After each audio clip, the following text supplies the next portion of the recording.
Hey guys, today we're back playing Hearts of Iron 4 Kaiserreich mod with the quote-unquote new, having been out for I think 5 months now in Germany.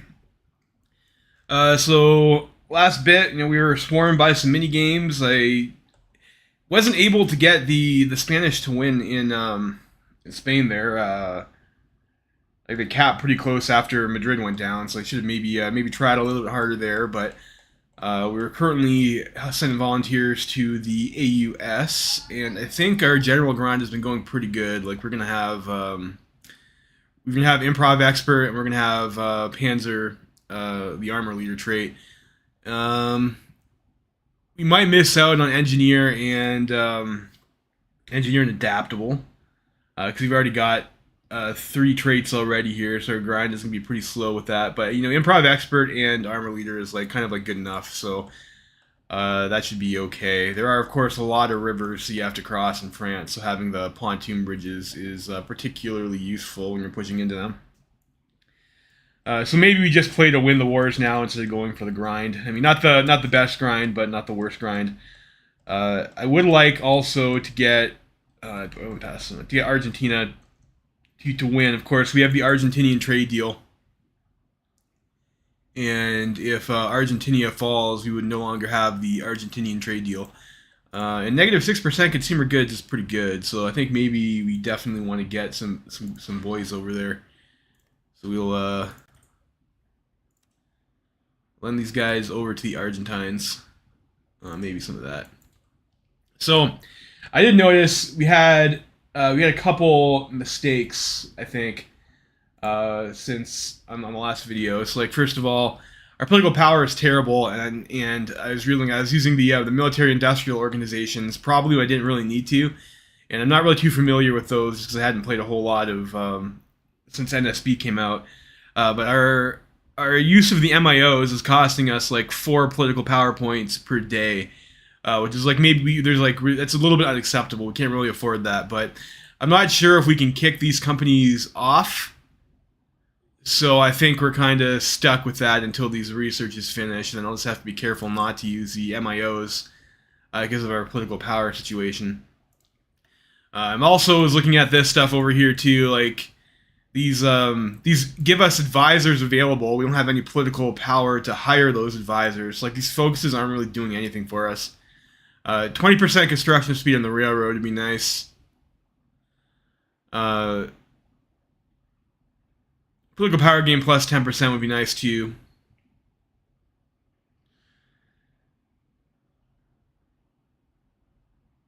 And those are also nice, but I don't know. I'm not sure if this is like ultimately worth it because we're not playing this demand for action anymore. We do have this other mini game,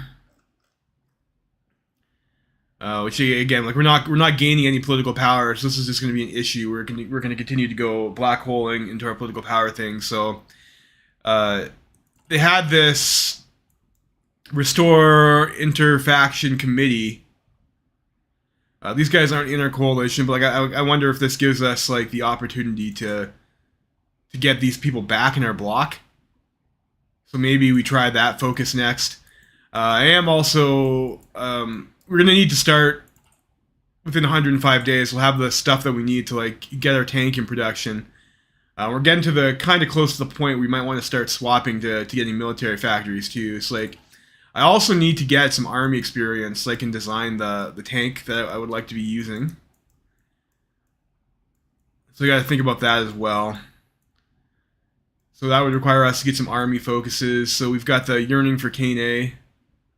And then this says also will leave us more prepared for the suck and Welker. I don't know what that means. I don't think we have like, is that... We don't really have a debuff. But it'll help us get some army XP.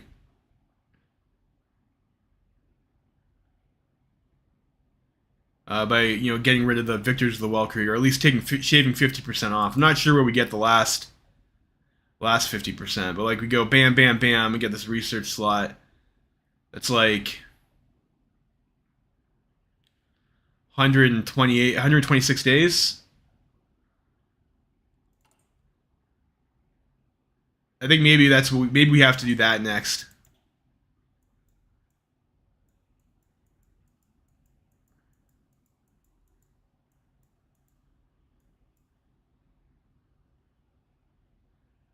And we have also these options to get these experience trickles. But the experience trickles are kind of a waste while we still have the penalty, I think. Anyways. So we have the death of Erich Ludendorff. Newspapers in Munich report that Erich Ludendorff, the mastermind of the Third OHL and the second in command of Paul von Hindenburg during the final years of the Weltkrieg, passed away from liver cancer yesterday. While Hindenburg, who died 3 years ago, is almost universally revered as a master tactician and savior of Germany in its darkest hour to this day, Ludendorff's legacy is far more controversial. His military ability is unquestioned, yet he is seen as the puppet master of the authoritarian military regime that took control of Germany by the end of the Weltkrieg. In 1920, trying to stop the parliamentarization process. He attempted to threaten Wilhelm II one last time, yet his services were no longer necessary, and his superior, Hindenburg, made a deal with the parliamentary reformists to keep power of the army untouched. Ludendorff was forced to resign in disgrace.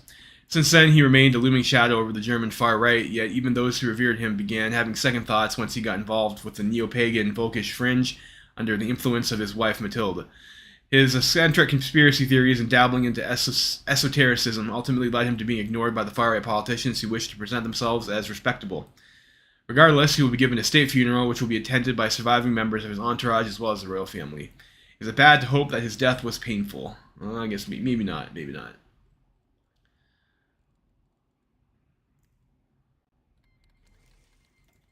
Okay. So where are we at here?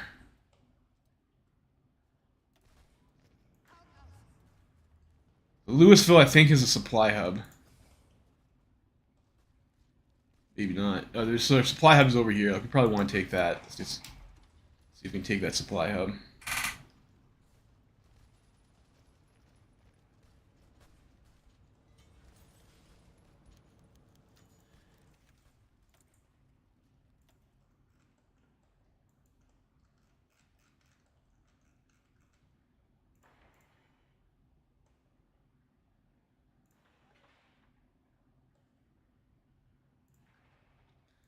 Anarchists retake Spanish Morocco. With the anarchist revolution in Spain and their subsequent invasion across the Strait of Gibraltar, the syndicalists now have a foothold in the African continent, right next to our protectorate in Morocco. With the government in Berlin, as well as among Germans and Moroccans alike in Casablanca, the unanimous stance is that we must immediately take control over the Spanish protectorate and put an end to the system of dual protectorates in Morocco. Yeah, I mean, of course, we don't want to do that. The less clay we give to the communists, the better.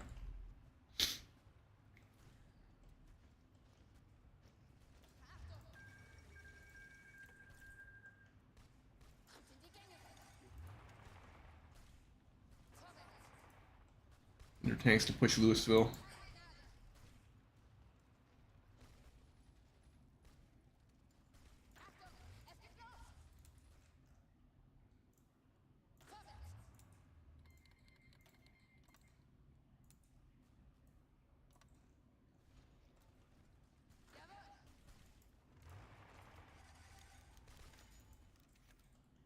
The agrarian dilemma.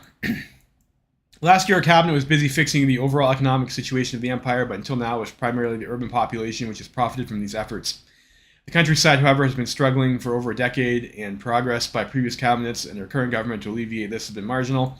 That needs to change. The rightists have long discredited the SPD and their coalition partners, or as Count Westarp of the DKP would say, the moral enemies of the German agricultural and their appendages. As socialist robber barons, hell-bent on driving a wedge between small-scale farmers and Junkers in the agrarian unity front, are depriving the humble property owner of his last remaining savings. As long as conservative sway in many rural regions is still uncontested, many peasants will blindly believe these audacious accusations. Thus, we need to set up an agrarian program that will be able to convince the common peasant otherwise. The Agricultural Secretariat will work out various reforms in accordance with the vision of all of our coalition partners and herald a new era in the countryside.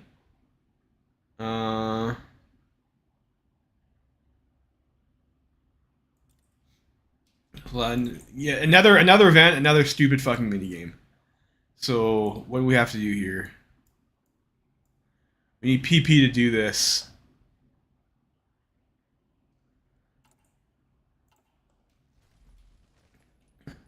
We don't have.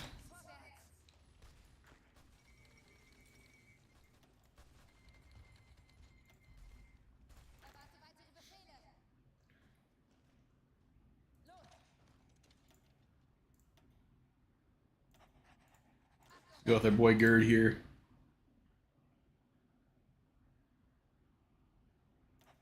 Sure. We'll send in Walt.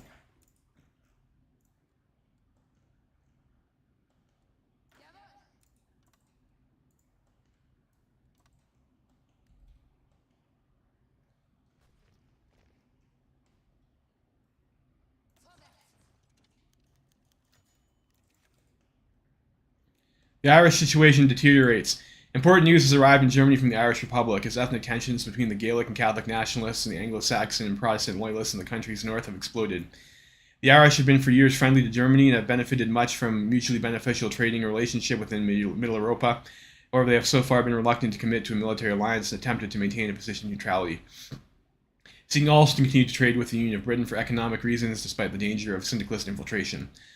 For the Navy and the Aswartiges AMT, this is less than desirable considering the island's strategic importance and a potential war against the Internationale. And German agents and diplomats have kept in close contact with Irish officers to ensure that the Irish Army remains a bastion of Germanophile sentiment. With the ability of the government to preserve national stability in doubt, and German influence on the Isle maintained in spite of Black Monday's upheaval, the Irish military have begun to consider a coup d'etat and reached out to secret German representatives for their support in the replacement of the present Irish administration with one more aligned to German interests and capable of restoring order and defending against syndicalist threat.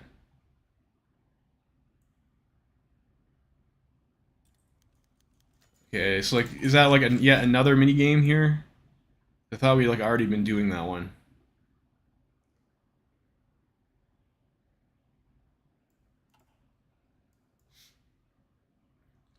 Delegates from all Middle Europa states gather in Berlin. So we go, okay, so there's another thing over here, Middle Europa thing.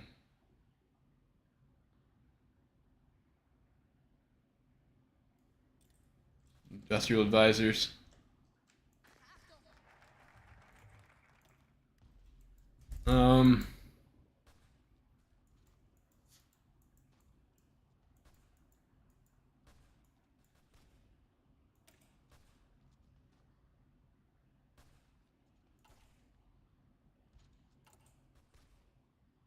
We just want to not do a focus to get the PP to handle these mini games.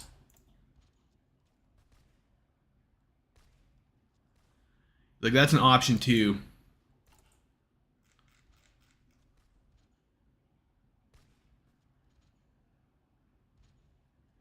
Okay, we can do front and defensive democracy.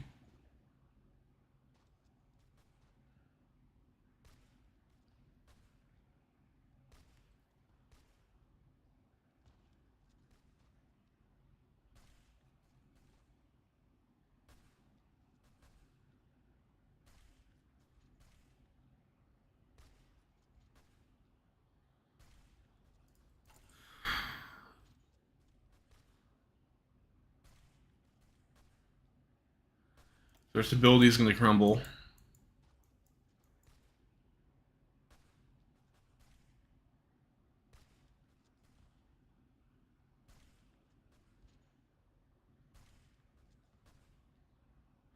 It's only 21 days to do this, and we'll see if that actually helps us out to do something for a political situation. We'll try that, and then I think we have to do army focuses.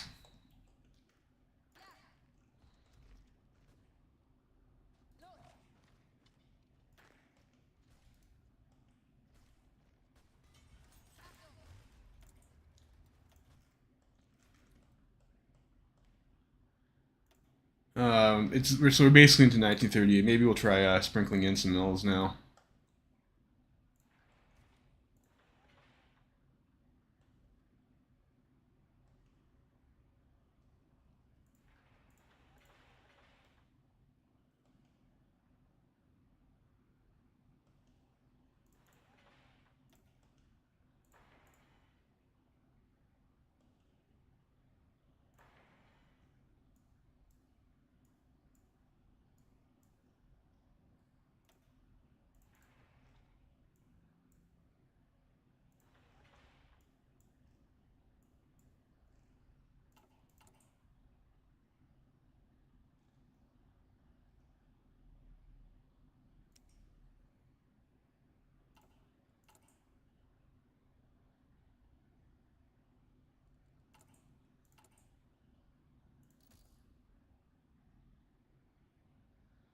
Not sure if I want any more of this stuff.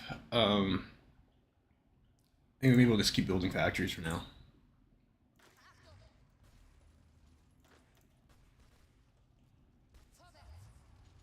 Okay, we're red fueled there for... Oh, they pushed us under that fucking supply hub.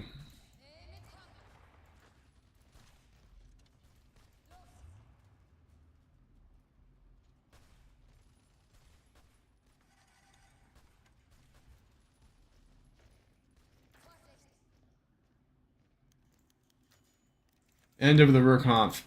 1.5 years have passed since the beginning of the general strikes and socialist insurgency in the Ruhr, and little initiative has been done by the changing German governments in quelling it. No thorough agreement has been signed. Individual companies are forced to cut deals with radicalized trade unions by themselves, generally forced to make concessions. Over 100 violent deaths have been recorded in the Rhineland alone. This experience has gotten thousands of workers to arm themselves and band together, defending their livelihoods and ideology from law enforcement and far-right gangs. The strikes have receded and most workers have returned to work, although their experience of the events in the Ruhr have shaped their lives forever. Now they know they can resist the despotic imperial government. They have allies near and far. Others have abandoned their workplaces entirely and are conducting a low-level insurgency throughout our industrial cities. Violent crime and manslaughter numbers should increase in the following years.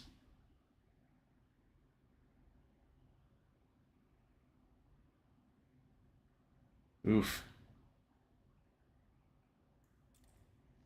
That's rough.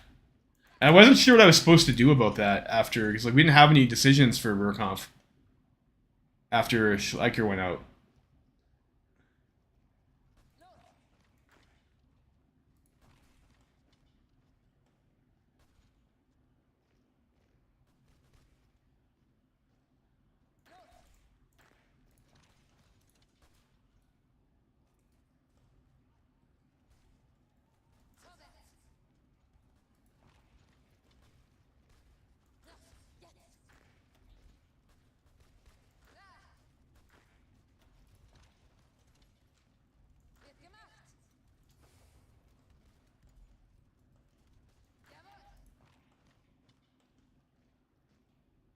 We don't want to fight there.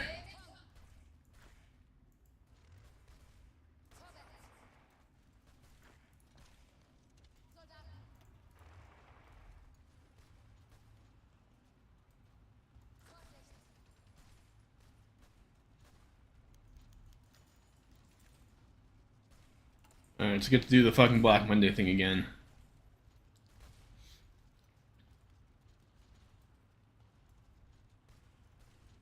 Money creation.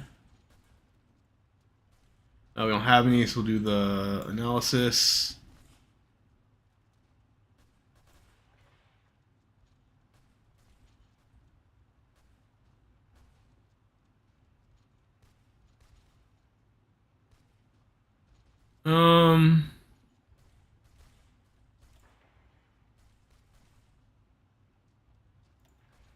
We'll do that because it's free, and then we'll draw 5 cards.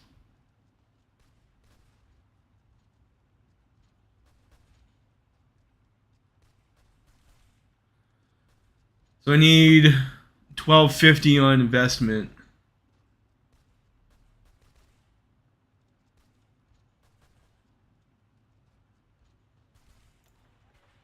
Or I just need more than that.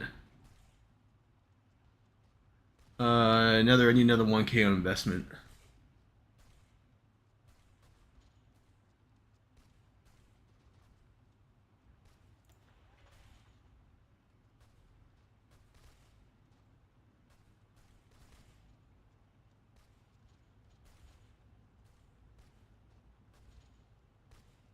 We'll just do that because I'm not sure if a tie is in my favor or not, so we'll do that.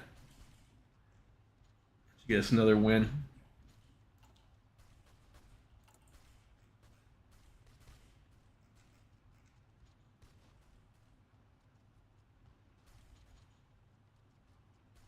So what is front organization?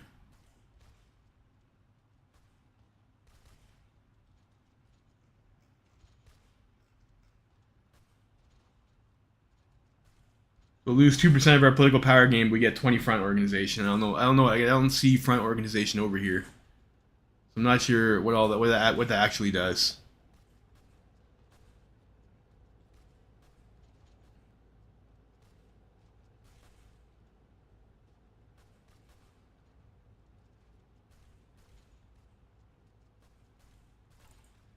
And unfortunately, we can't really afford any of that stuff right now.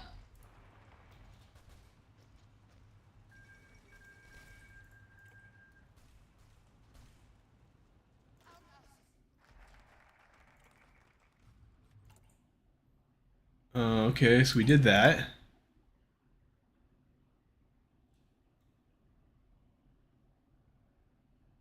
Unlocks decision, restore the Democratic Union.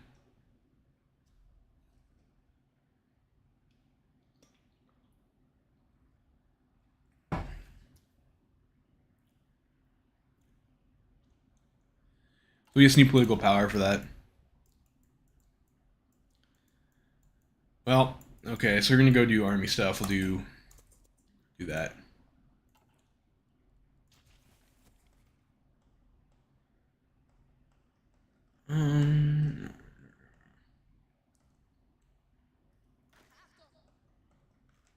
Alright, maybe we should go after the Paraguayans and close that front first.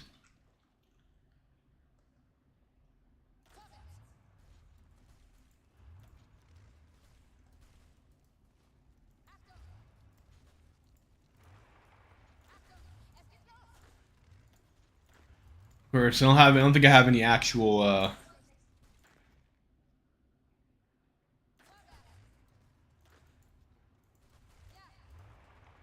command power for to use our bridge ability, which is a bit annoying, but it is what it is.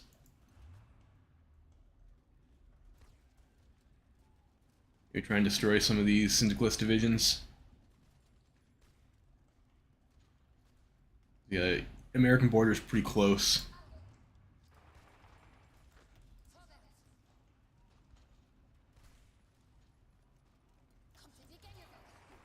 Maybe an opportunity to get across the river there. Well, those guys are low org.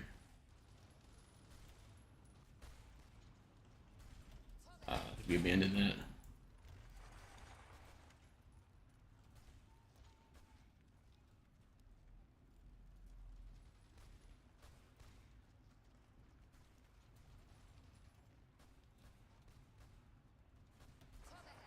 Well, once again, here we have the AI has not defended Louisville, and then they've cut our railroad, so we have no supply, and then now we can't. Now it's just over for us.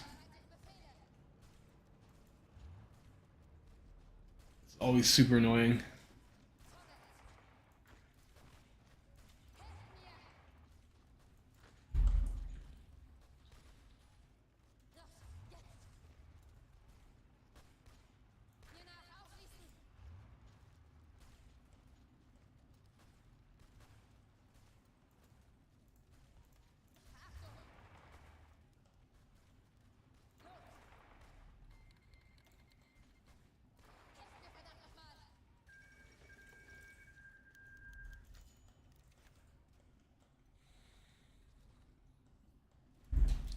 Tensions between neo-revisionists and leftists.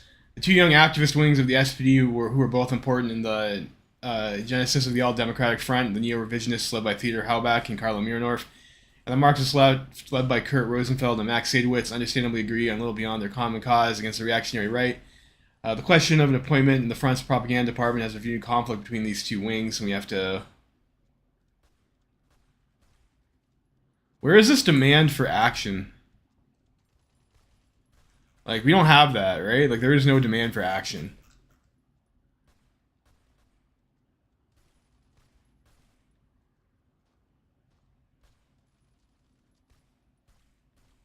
So I guess you might as well get the loyalty, right?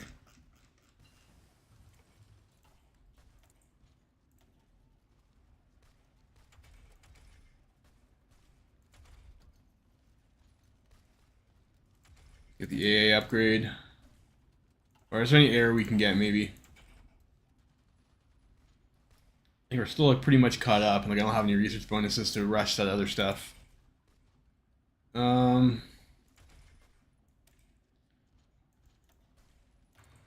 get that.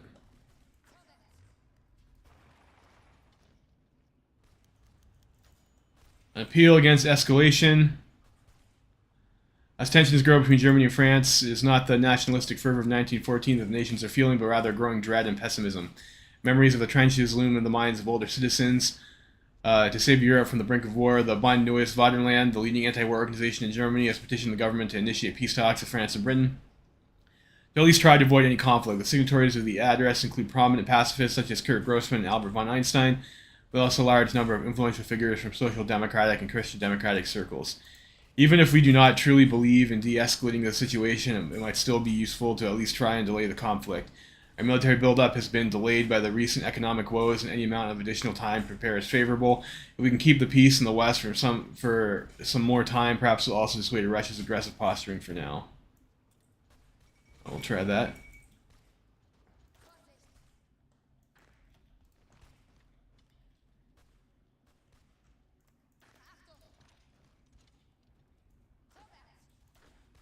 Oh, so you got bugged there. I really hate I hate it when you like click something and like it just doesn't register your click. That's super frustrating.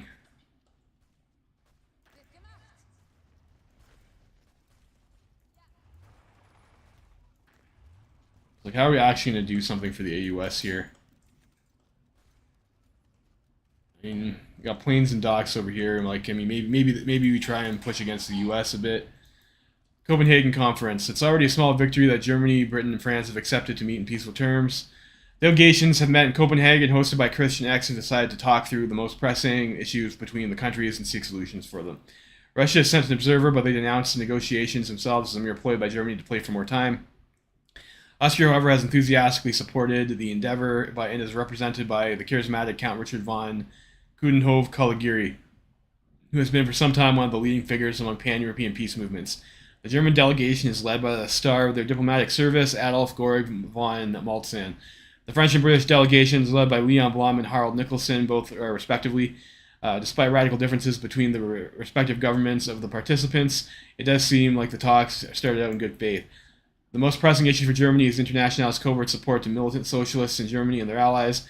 This was countered by Britain arguing that Germany is, if not cooperative with, then at least accepting towards the Entente powers, which are openly hostile to the Internationale. A deal was proposed where the Internationale withdraws from supporting openly violent groups in Europe, and Germany restricts their cooperation and trade with the Entente. In addition, both sides agreed to honor the neutrality of third countries and defer from any aggression towards them. Further transfers of the military forces to the Franco-German border would be stopped, and a plan for possible de-escalation of the entire border region was set to be discussed in the future. Additionally, both Britain and Germany agreed to reduce the amount of their submarines and long-range strategic bombers, as long as the other party would do the same. I guess we accept that. It'll help us get some PP. Agreement reached in Copenhagen. After days of intense debating and multiple threats by the French delegate to walk away from negotiations, a compromise was eventually reached. The controversial agreement was received with relief across Europe, even though very few believe that it would bring lasting peace. Still, a small step towards avoiding the looming war is better than no step at all. Unsurprisingly, hawks in Germany and France have denounced the treaty. The loudest voices in DVLP have branded the German delegation as socialist sympathizers and traitors, and more radical forces in syndicalist politics have been equally uncompromising. Nonetheless, both sides have committed to at least attempt to follow the de-escalationary measures laid out in the treaty. So, surprisingly reasonable, and that gives us, we can do some click things.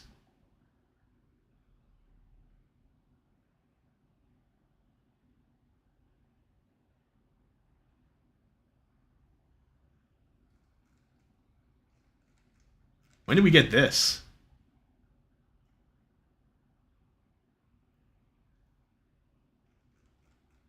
They just missed that? I don't know. I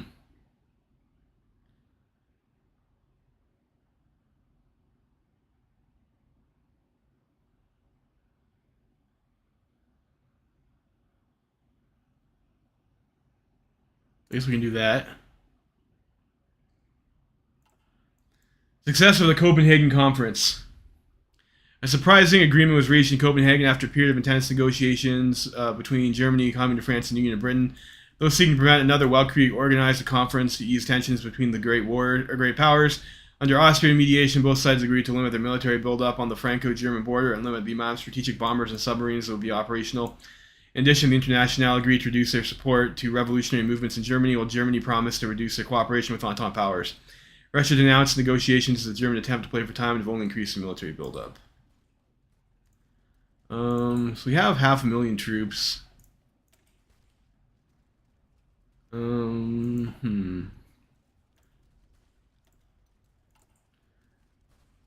We don't have that much stockpile, but we can at least start training like a couple guys.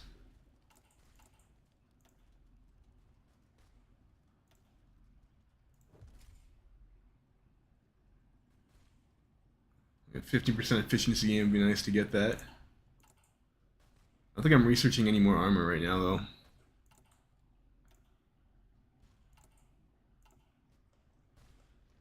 Well, hopefully soon.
Nicaragua wants investors.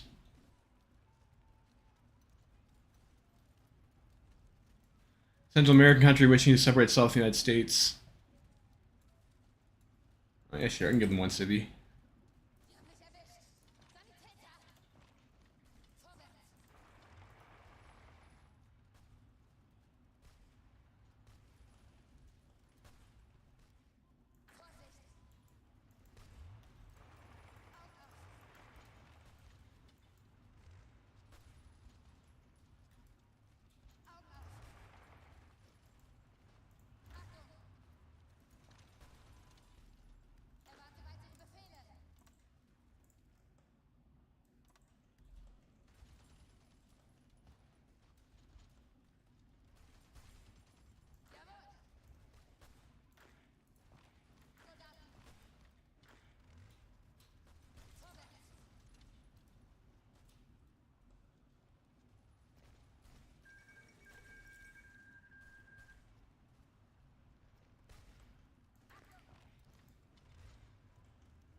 I want to try for like another armor.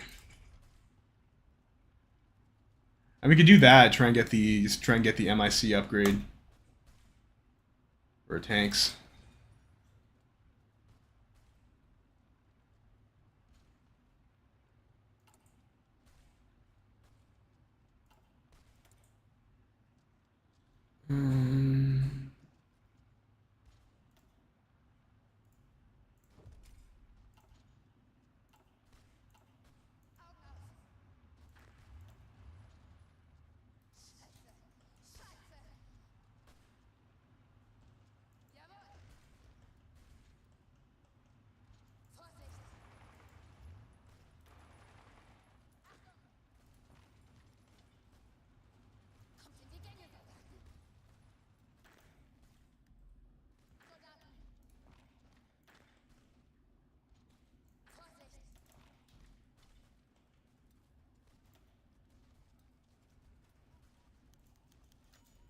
Ukrainian exports soar.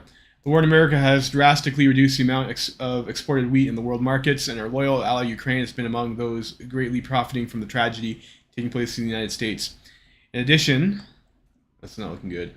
In addition, the world around us has been recovering from the horrible economic recession despite the looming threat of war and the still sore wounds from the revolt. Ukrainian exports have recovered very well. Willingness on the part of the Skoropadsky administration to export grain to Germany certainly has its benefits to some extent. Ukrainian dominance over the grain market has its opponents among more protectionist-minded individuals. However, never another. We'll take some PP.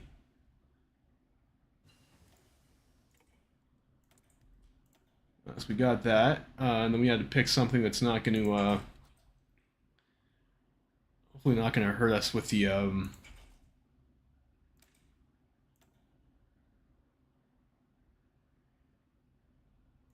Do you want to do that, or do you want to go for Go for some industry. 289 days. Let's go for that.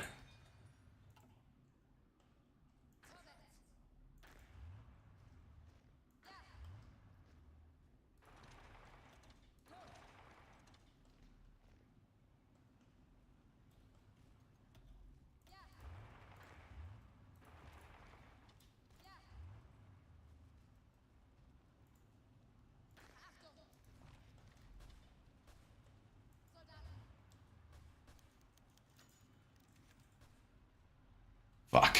Activists from the All Democratic Front have entered into a clash with far-right activists from the DVLP, DSP, and DVP during a protest in favor of democratic rights today. There are no deaths, but a few wounded. The violent struggle to defend their progress against the reaction of the right brings us closer together, but also comes at a cost. News from the Emerald Isle. Back in December of last year, crucially important news arrived in Berlin through. Hold on. I just gotta deal with something here for a minute.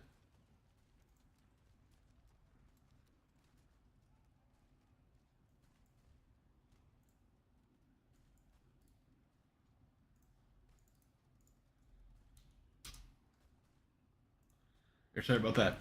Back in December last year, crucially important news arrived in Berlin through the newspapers and from German officials and agents on the Isle, warning of a collapse into anarchy in the country's north.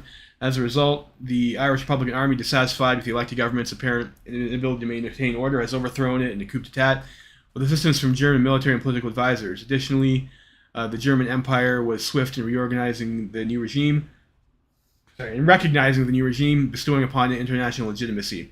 Well, it appears that the heads of the putsch intended to seek out a puppet leader through which they were able to rule from the shadows. With Ireland's predominantly Germanified like top brass pulling the strings, the Teutonic leadership is reassured that not only shall German economic interests be secure, but also the Irish will bring an end to their present neutrality in favor of joining the Reichspakt. With the Western Republic now firmly aligned with Germany, this might prove itself a significant boon in the future war against the Internationale, as the access of German forces to bases on the island provides them with a strategic location from which they can threaten Great Britain by imposing a naval blockade and claiming aerial dominance over the island, eventually preparing for the ground war and invasion. Alright, so we got the Irish. I think. Like it said they were in the Reichspakt now.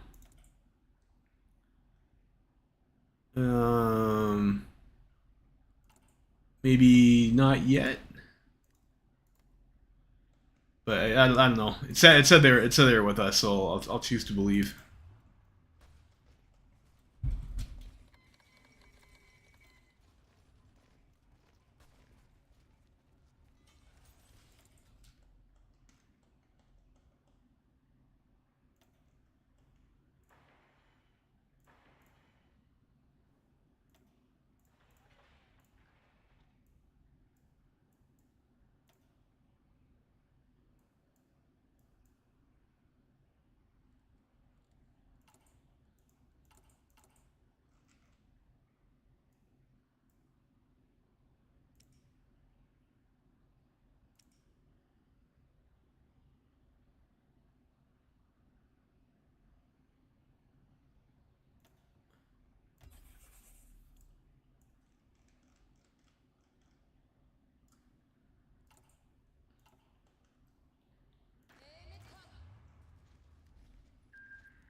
Military coup in Ireland. I think that's just over the past year. The Irish Republic has seen rising tensions over the Ulster privileges, measures intended to grant autonomy to British loyalists, which have been accused of enabling anti-Catholic discrimination, resulting in an outbreak of mass rioting, necessitating the introduction of martial law. However, the Irish Army, blaming the government for the state's instability, has seized positions in Belfast and Derry before taking Dublin. With diplomatic support from Germany, it is expected that the coup d'etat leaders will appoint a puppet civilian administration, while entrenching their rule behind the scenes and align the nation with German interests by permitting the military to establish bases on the island and joining the Reichspakt.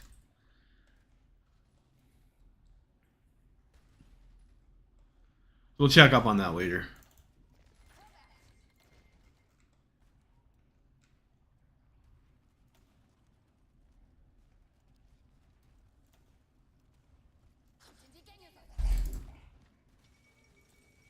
Oh, fall of Buenos Aires. What?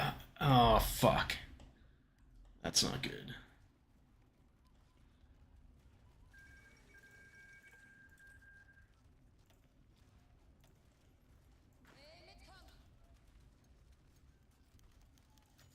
A new order in Ireland. Following the Irish Republican Army's successful push against the previous government, they have faced the issue of how to consolidate their regime. While the Irish military have come to regard civilian rule as inherently corrupt due to the nascent administration's lack of political legitimacy, the general staff have been forced to seek out a puppet ruler from the country's major parties who will endorse a new junta. And to this end, they have consulted German advisors regarding who would be the most beneficial for the interests of both the Irish Republic and the German Empire. Enotas Naisalunta is fervently nationalistic and contains some integralist leanings amongst its party membership. Staunchly opposed to syndicalism and loyalism, their leader, Owen O'Duffy, would happily support the installation of a dictatorship, but they remain at their core economically protectionist, even if O'Duffy would compromise were he dependent on German backing. Sinn Féin are liberal and cosmopolitan, with a tough law and order approach. However, their concessionary attitude to the loyalist minority is disliked by the Irish Armed Forces. Famed war hero Michael Collins can be more easily persuaded, but his charismatic personality may prove hard to control, while Richard Mulcahy, although more prickly, lacks Collins' presence. Should Germany wish to push for a hardline anti-syndicalist standpoint, they'll bring to the end the Republic's parliamentary system, a coalition of Enotas Naisalunta and Anne Seorstadt Krior Stoil could be organized. The latter is Christian Democratic Party, while moderate may be convinced to work alongside AN. They both share isolationist views, with the IRA establishing the foundations of a deep state behind the scenes and ensuring that any subsequent elections are rigged in their favor. Ireland's position within the German sphere of influence is secure for the foreseeable future. As during the Weltkrieg, the Irish and Germans shall stand together side by side against the nation's mutual enemies. I think Collins is always right, boys. Right? Like Collins is always right. So we'll go with our boy Mike Collins. See,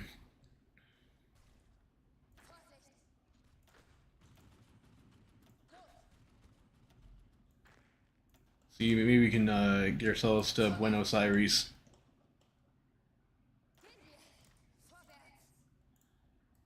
I don't know. I'm finding it's again so many event spam. Like this is fucking annoying. I just I have problems to deal with my volunteers here. I don't want to read these fucking events.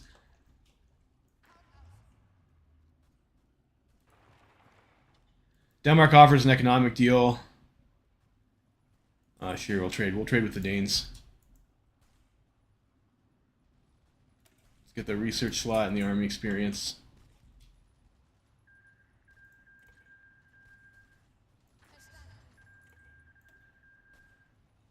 Oh, it's a fucking marsh. We'll just do that.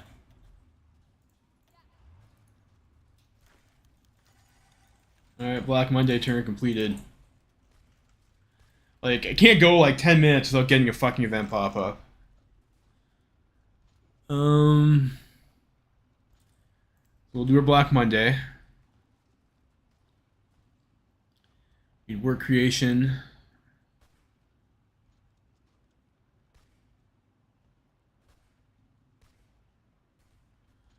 I don't have any of that, so we'll do the Reichsbank analysis. We need money creation, I think, to give us some more stuff, right? Do money creation.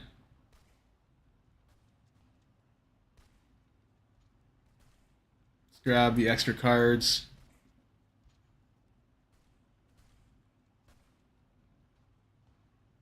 We get a reform card. Yeah, okay, we'll take that.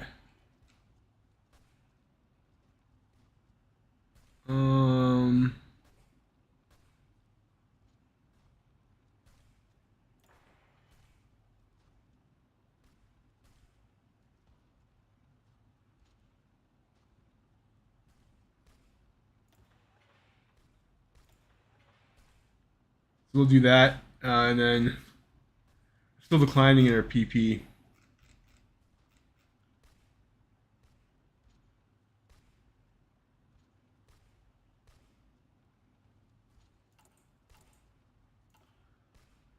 Well, hopefully that'll be okay.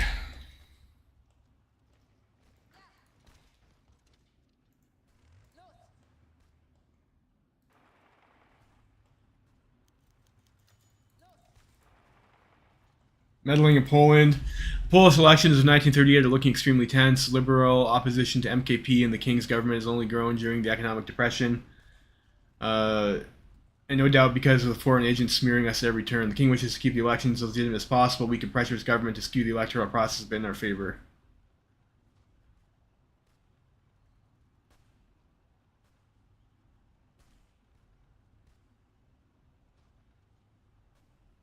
Um,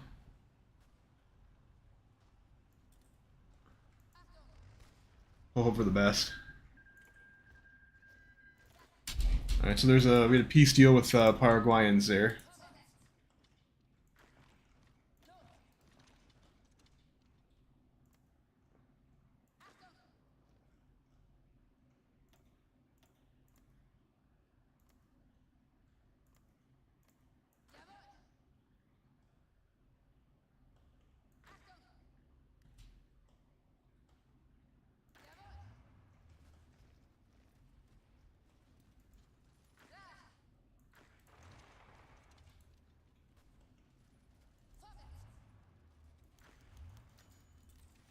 Gunter got wounded.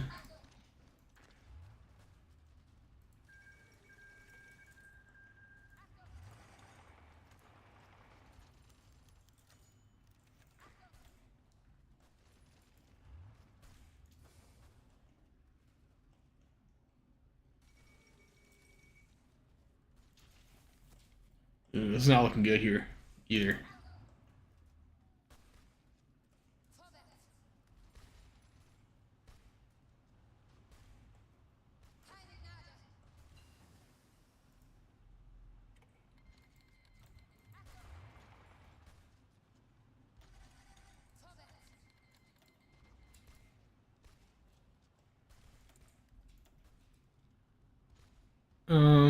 Next pick here, I guess we can grab this.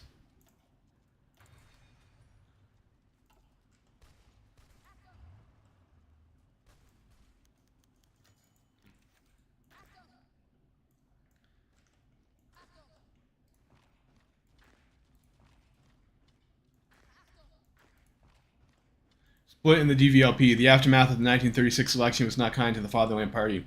For 2 decades, they hoped to bring a conservative revolution to Germany, even by allying with the moderate right.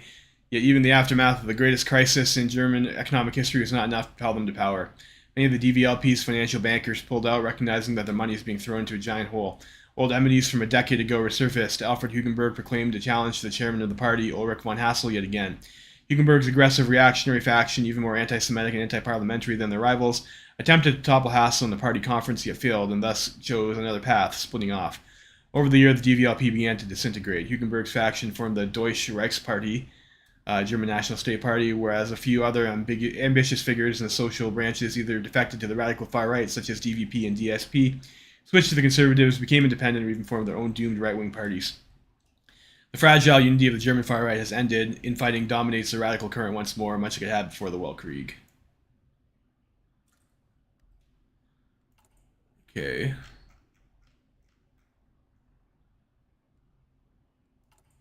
So our PP situation is getting like a little bit better.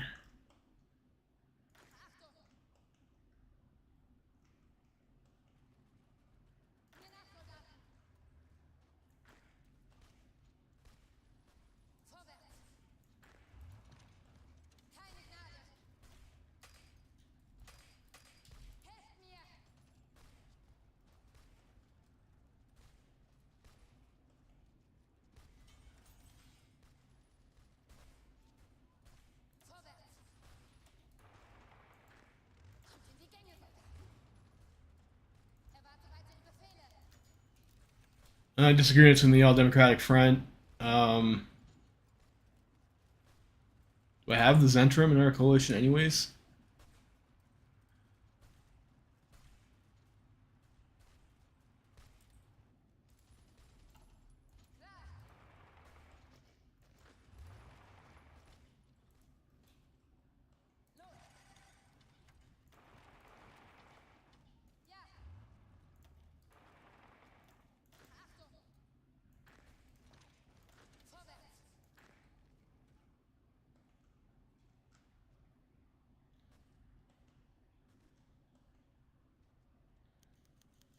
Ceasefire in Africa. Sure.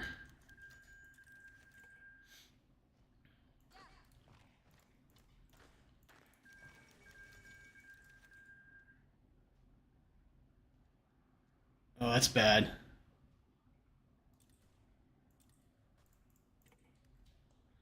So the Dutch left Middle Europa, so we have to do a syndicalist Dutch. Is going to really compromise our defensive position because then they can attack us through this area up here. Um,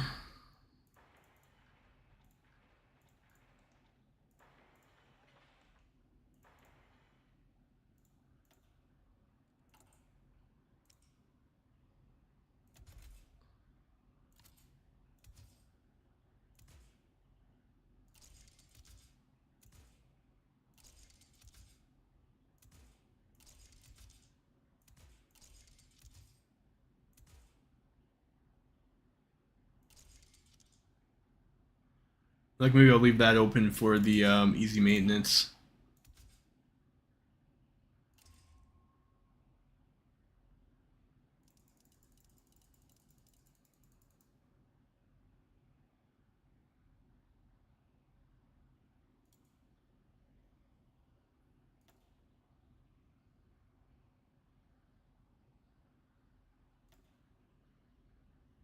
I'll need to get this will have to finish before I can do that though. We'll maybe go with something like that and start producing that. This also we have to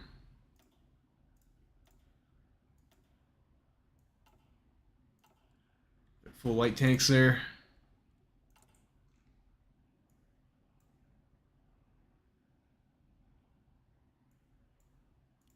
I want a bit more on artillery actually.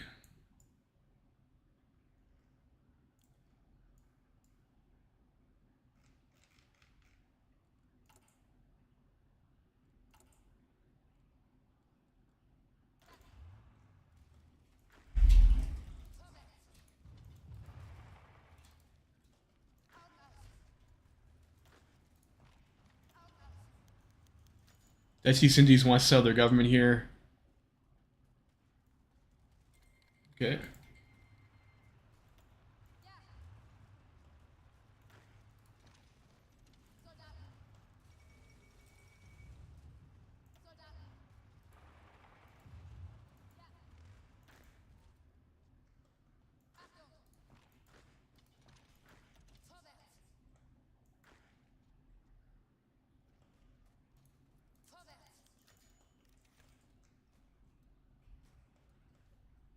Ooh.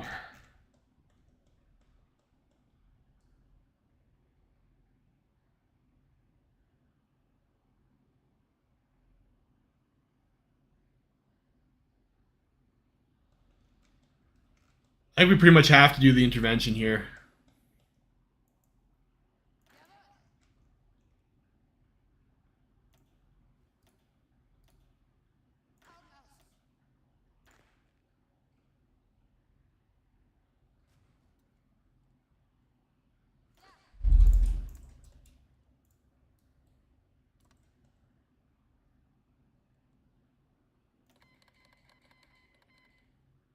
Ooh, I can go to war against Insular India. That's interesting. I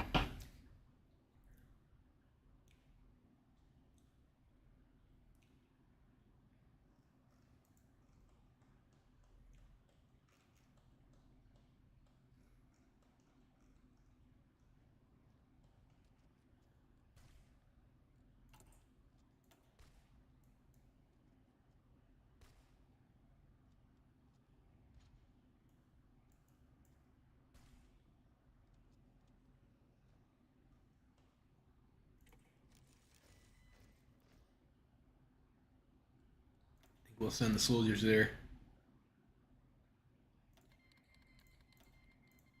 Hopefully, Helmuth will be able to, or I could take the Germany station troops maybe and get rid of these guys.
Nice. The German-Polish military mission.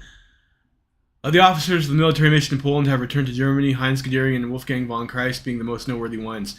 They have spent the past years in Poland as military advisors and organizers from King August IV, and it's largely their achievement that the Polish army boasts the best disciplined force out of our Eastern Slavic allies.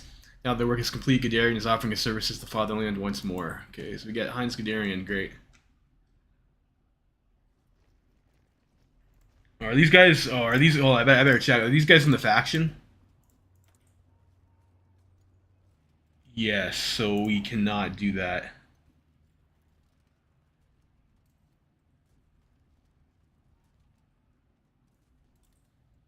Send the agents, I guess.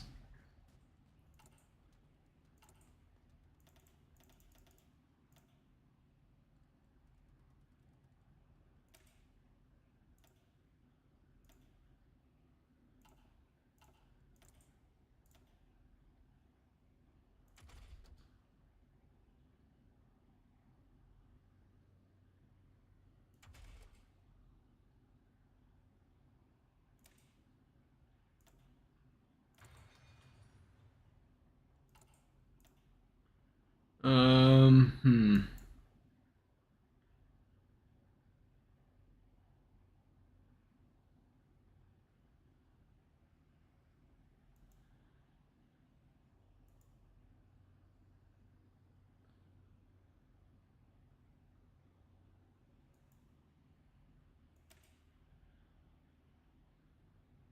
Maybe do that. It'd be nice to get the It'd be nice to get the extra construction speed on military factories.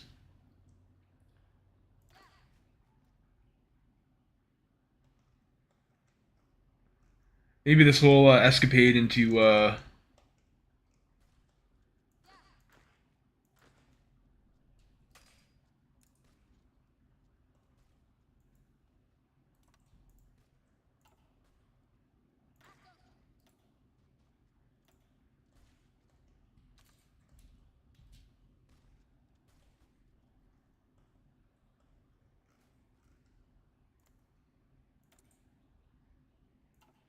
we'll try and wrap that up. I need to also get in my tank.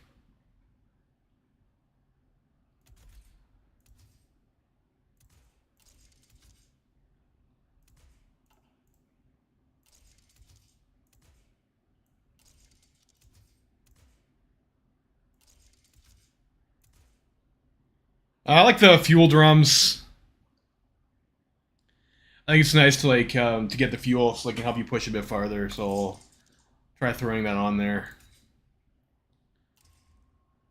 That's fine. I don't really care if we get pierced too much. I think I'm not going to focus on getting heavy armor anyways. Then we'll save that for the maintenance.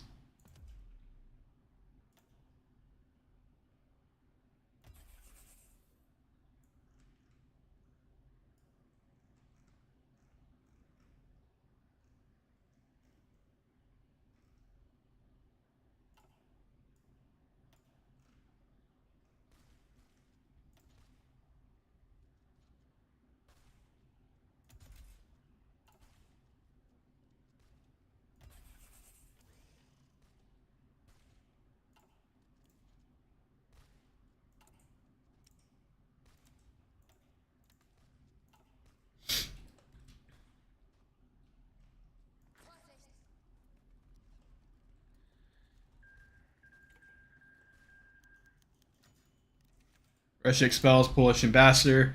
Her days after Władysław Staninki was appointed the Prime Minister of Poland, there was an unexpected occurrence in Moscow. The Russians had expelled their Polish embassy there, forcing their allies' diplomats to be recalled back to Warsaw. The response is not unexpected, even if the Poles were taken aback by the severity of the move, just as we were. For years, the far-right Polish exile group, the Polish National Committee, has resided in Moscow and attempted to influence their homeland's politics from abroad. Russia does not recognize this group has been funded by the government officials in the Kremlin who have found a common cause in their anti-German direction. It comes as no surprise then that Stanicki's appointment has greatly angered Moscow. Overwhelmingly pro-German and anti-Russian, there is little doubt that Stanicki's cabinet will seek to crack down on the nationalist movements in Poland. accusing them to be foreign agents of the National Committee in a statement justifying the expulsion of the Polish diplomats. The Russian foreign minister referred to Studnicki's appointment as an unfriendly gesture towards Russia and an affront to Polish national sovereignty encouraged by German military and industrial interests. Our attempt to summon the Russian ambassador refused. The audacity of such a move cannot be understated. Just 10 years ago, Moscow's dissatisfaction would never be so fierce and open. Times have certainly changed, but as time goes on, it seems conflict within Russia is only becoming more inevitable. Those fuckers. More events or decisions. I don't really have a whole lot.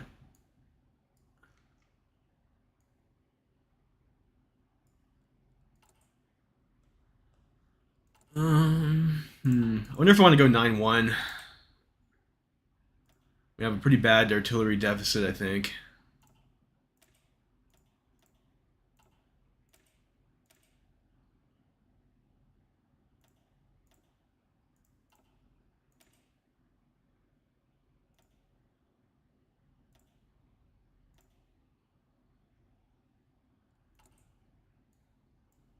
So I would need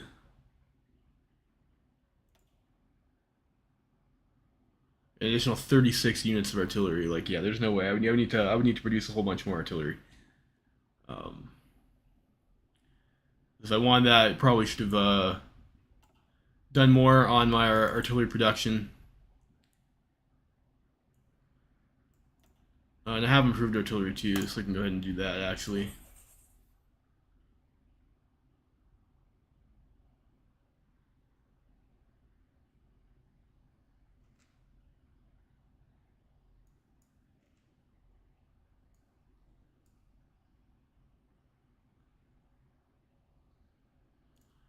Probably actually don't need 3 line or 5 artillery.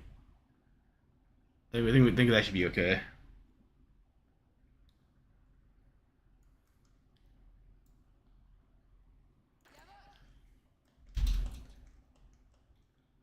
I do want to do anything with my spies here too.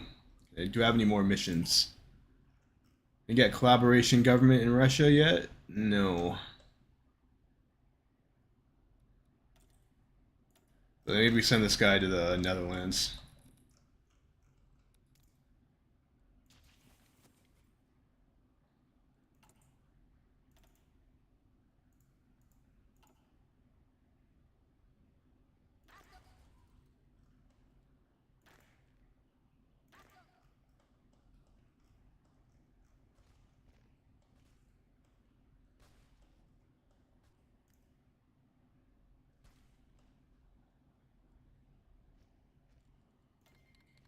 Oh, cool. I got bonus support equipment from our puppets. Great, I'll take it.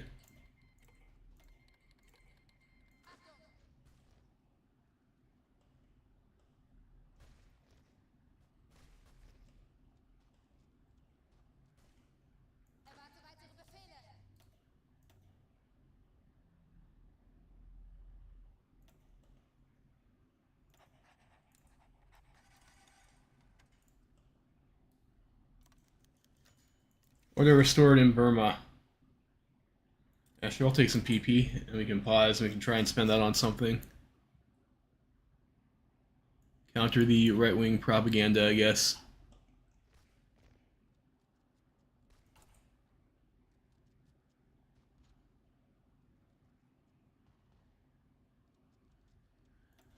How to get rid of disorderly agrarian policy.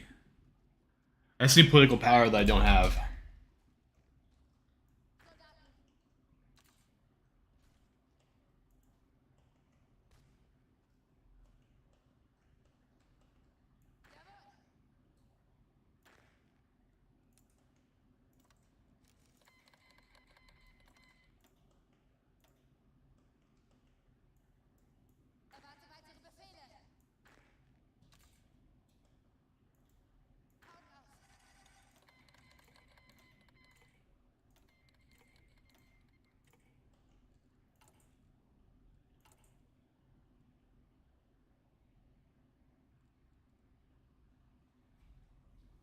Hmm.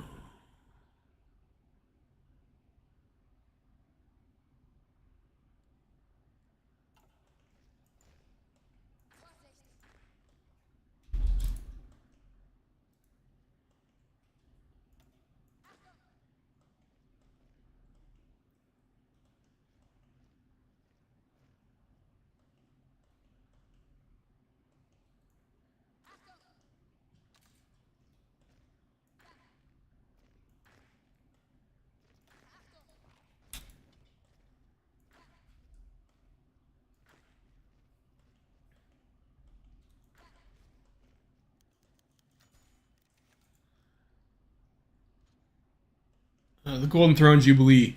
Today is a day of momentous celebration. Exactly 50 years ago, in 1888, our Kaiser Wilhelm II assumed to the throne after the unfortunate death of his father, Friedrich III. The past 50 years have seen Germany become a worldwide empire and establish hegemony throughout Europe, all while making immense reforms at home. The Wilhelmine era has been a period of great change, conflict, and also greatness. The Kaiser, already nearly 80 years old and in weakening health, has made a tour of his empire, meeting his subjects and visiting the monarchs of the constituent states. His eldest son and heir apparent, Crown Prince Wilhelm, fulfilled much of his duties during the visits. Already the people and government officials are expecting him to be required to assume the throne soon. Preparations are slowly being made for the transfer of power and duties. Long live the Kaiser. Okay. Maybe we need to hold focuses so we can deal with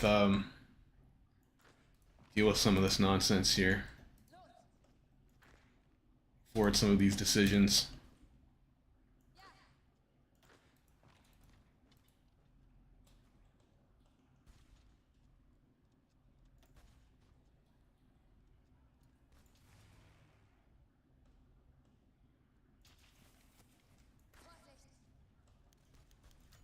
Cuba, sure. Why not?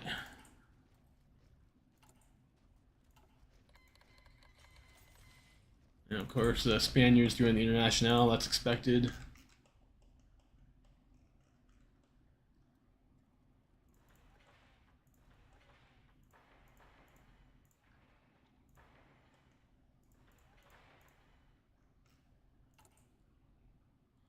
So what's the number where France can declare on me for world tension?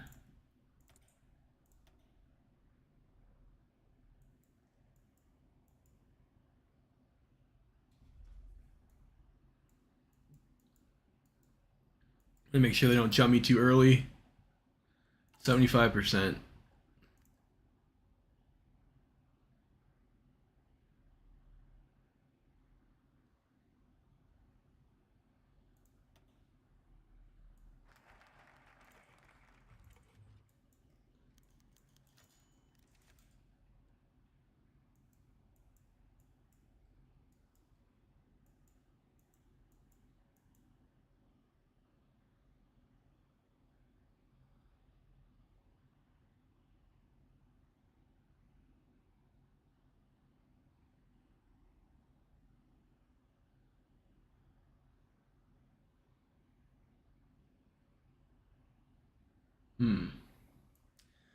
The History of Kashubia released. Alexander Machkowski, a leading figure in Twarzetso, I can't read that, Young Kashubians Association, has been working to release his project, The History of Kashubia, in snippets of the Guri newspaper since 1922 and in book form since 1936, in reaction to Geschichte der Kauschken by Frederick Lawrence. As Lawrence's book was perceived with a history of Germanization in Kashubia, Machkowski decided to highlight Kashubian nationality as Slavic by beginning his book with a short history of Slavic nationalities. He perceived that Western Slavs, including Pomeranians and Kashubians, were influenced by Western Europe, with German as its main influence, strengthened by Germanization. It was followed by a geographical overview of Kashubia, its local groups, and historians of their nation. Later, the book presented history from legends through pagan culture, Polish rule, the Duchy of Pomerania under the local Sobieskiego dynasty, Teutonic rule, renewed Polish administration, and finally Prussian rule, which lasts to present day. Alexander Machkowski didn't live long enough to see his book published, as he passed away earlier this year when it was being printed. A committee was formed, made up of his former colleagues, who decided to publish the book in his name alongside his novel, Zeki e Przygody Remusa. I can't read that either, sorry. So this release, the book was met with harsh criticism from the right and called for banning the book, but it's also been lauded by Kashubian liberal politicians. Okay. I think we're going to pause the focus for a bit so we can try and chip away at that agrarian crisis.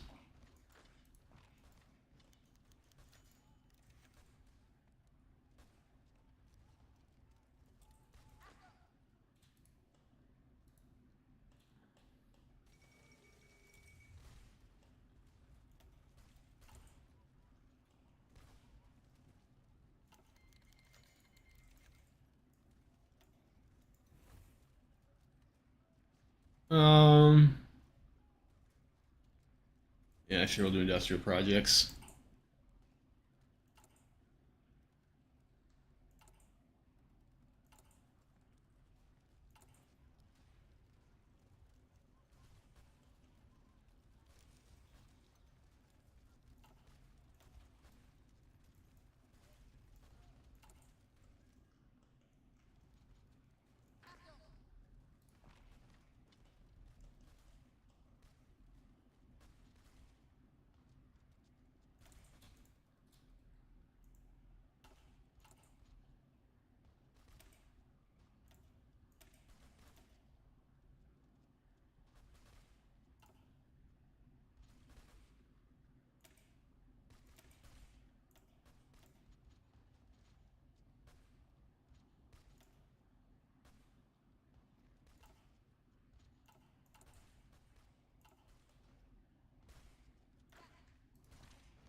fuck.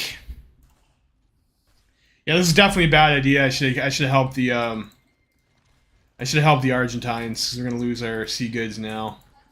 And this like the stint in Insular India doesn't really matter. It's like that was just kind of a silly idea on my part.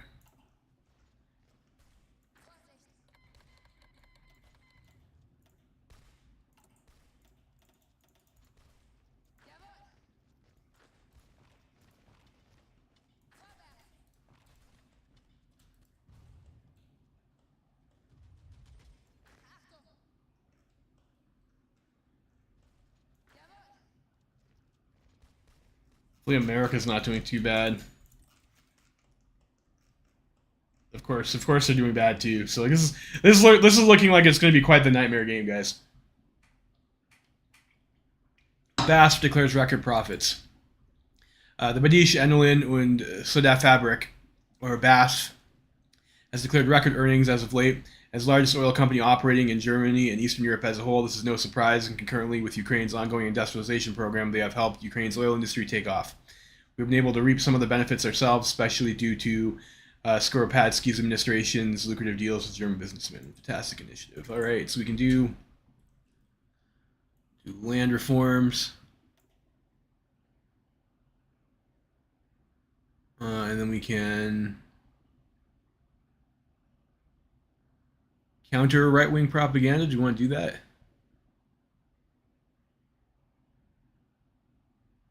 Maybe we'll wait for some more of these.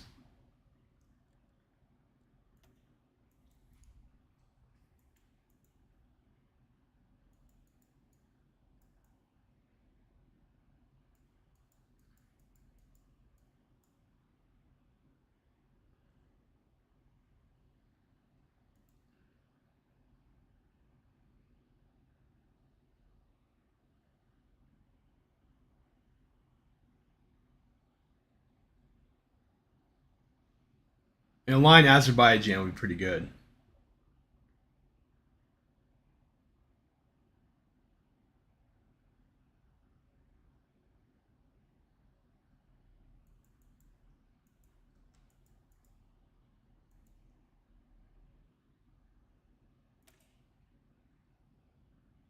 Let's just try and get rid of this agrarian thing first. Worry about the focuses later.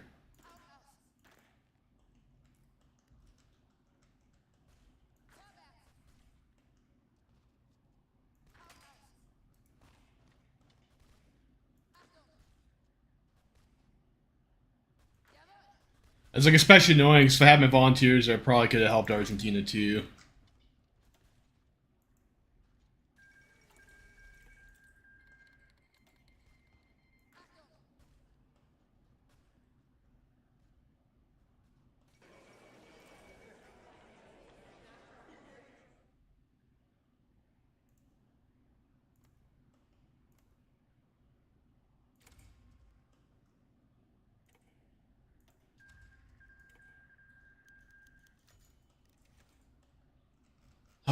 Uprising in Poland.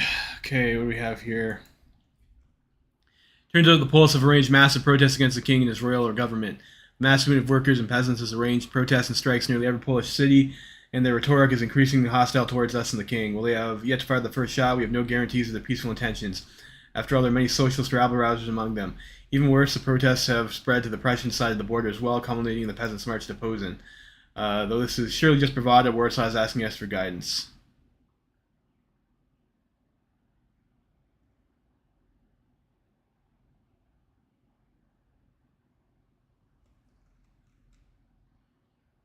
I don't know. I guess we're the socialist or whatever, right? We're socialists. Like we probably will we'll do that.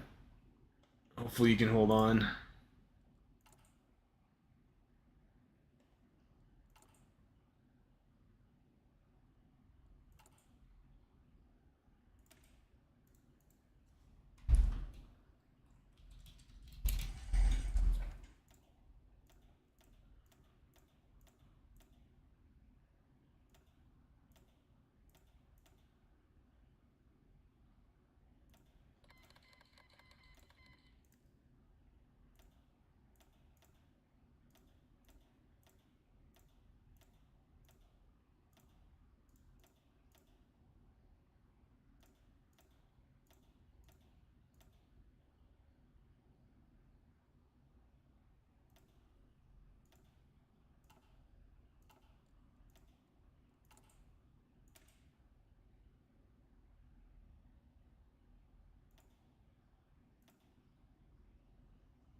Yeah, so the AUS is pretty done for.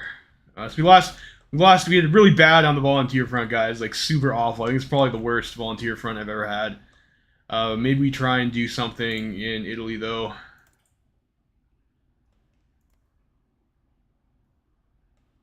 Try to at least take out the SRI. I guess we go in with the 2-6. They're too sick.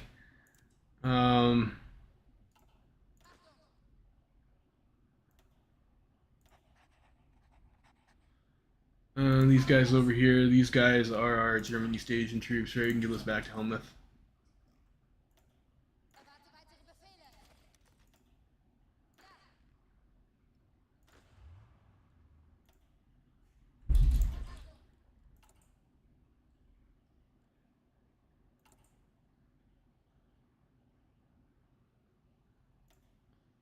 So might as well convert those old useless medium tanks. Just convert those up first, too, I guess.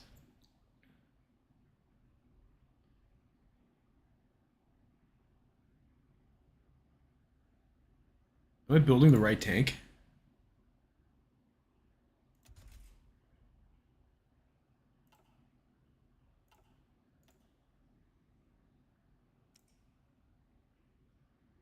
What's this Ausf A thing?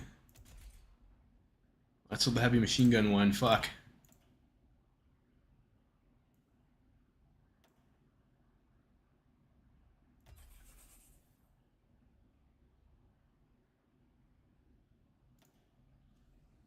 I'll do a bit of conversion.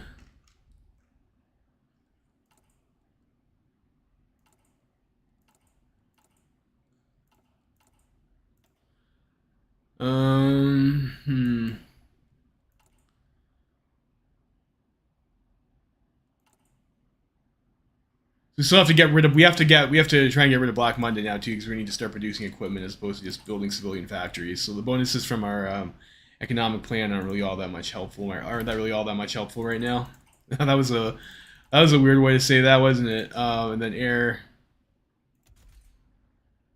This is like already pretty good. The BF 109.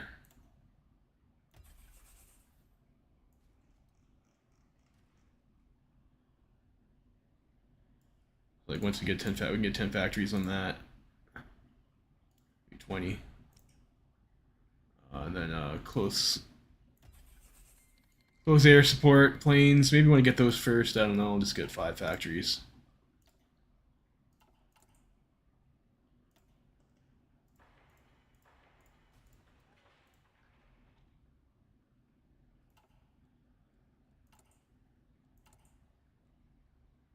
You can almost afford a national focus again, boys.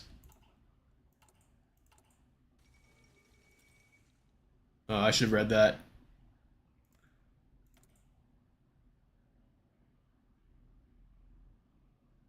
Is that Poland? Poland probably left us, boys. I'll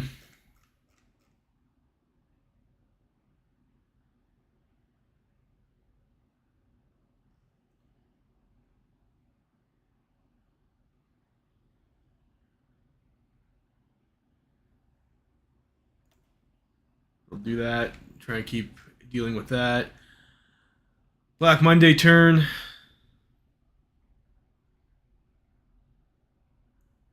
We'll do that. I'll get the extra scores. So -2 debt. We'll take that. Are there any other debt negatives?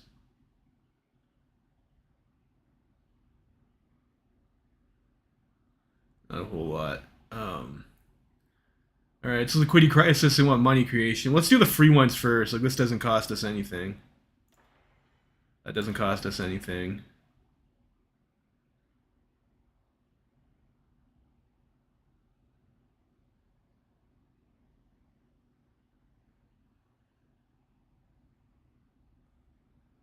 That's super effective. I guess we can do that.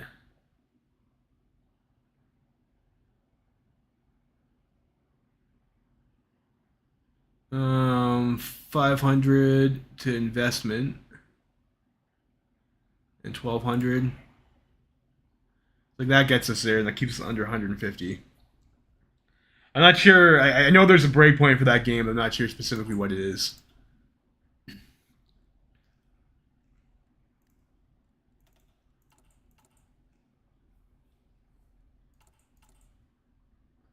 we'll get our maintenance company too, so we'll be able to build our tanks cheaper, more cheaply. All right, so we'll pause that, and then we'll get logistics company.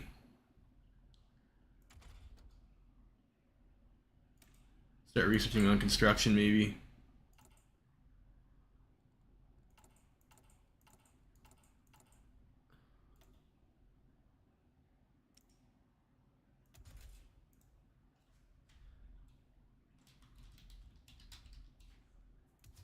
Do that, and then we'll go for the easy maintenance. Needs 30 XP, which I don't have yet.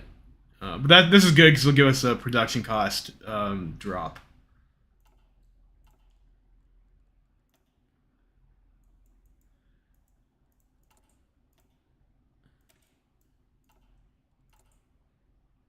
We actually go for how far away is next? Oh, that's way too far. Yeah, way too far. 28 days for that, and then we'll be able to upgrade our MIC. Should probably send yeah, so I was gonna send volunteers to Sicily's.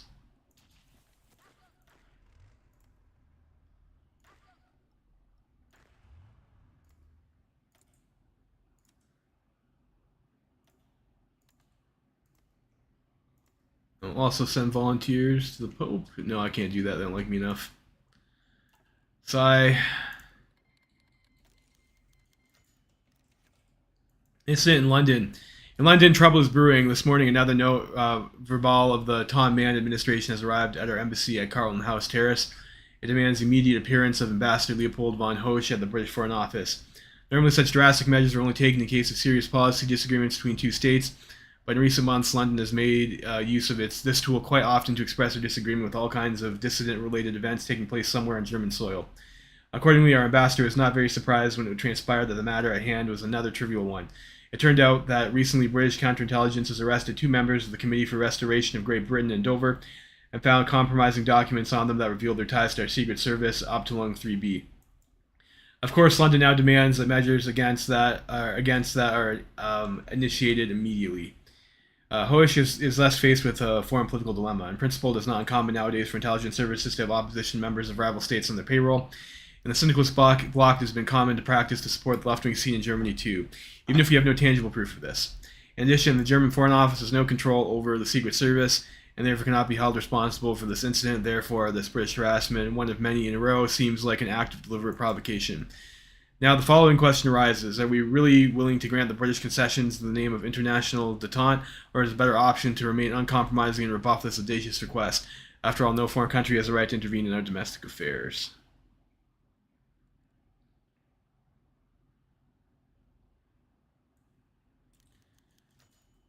All right, we'll compromise a bit to keep the tension down. Give ourselves a bit longer to build up. We have a lot of problems. I'm just going to grab a drink. Be right back.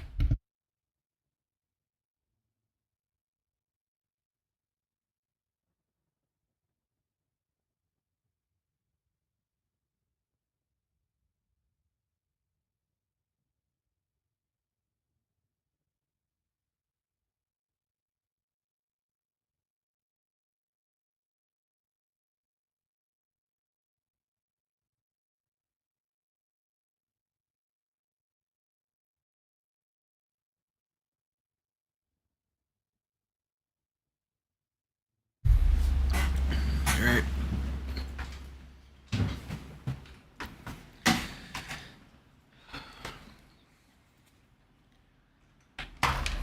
So we got another Bismarck quote here.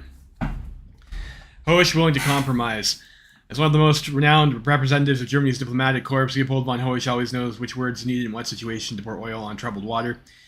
After a short but determined consultation with Berlin, he decided to propose London vague concessions in the name of rapprochement. He has recognized the validity of London's complaints and promised that the German government will initiate investigations in the German Secret Service to track down black sheep. Certainly not an uncontroversial move. Already sensing that tensions with Britain are likely not going to ease in the future despite all efforts, and that London's primitive affront could be interpreted as a deliberate provocation attempt, Hoesch's strategy primarily boils down to underpinning Germany's reputation on the world stage as a tranquil bulwark of righteousness. A Germany that deliberately creates tensions in peacetime merely in the name of national prestige might be isolated in case war breaks out, as has already been proven more than 20 years ago. Foreign policy hardliners may disagree with this assessment. and will surely soon overwhelm the cabinet with countless angry memoranda.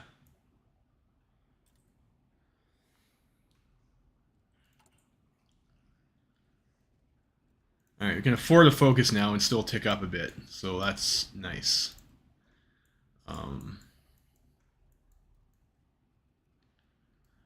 What to get, what to get.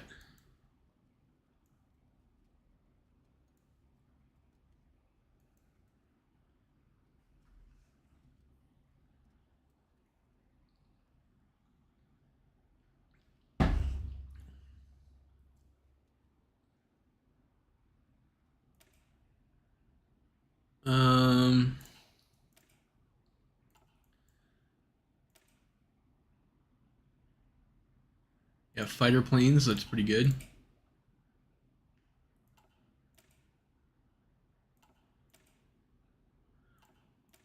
Will increase the grip of the reformism by 10%. So I guess they want ground support. Our faction wants ground support planes. Hmm. And those seem like pretty good buffs here. Like I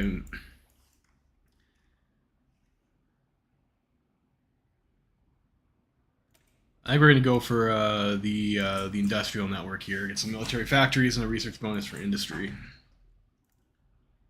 And like once I can stop researching stuff that requires MIOs over here, then we'll get additional political power gain too.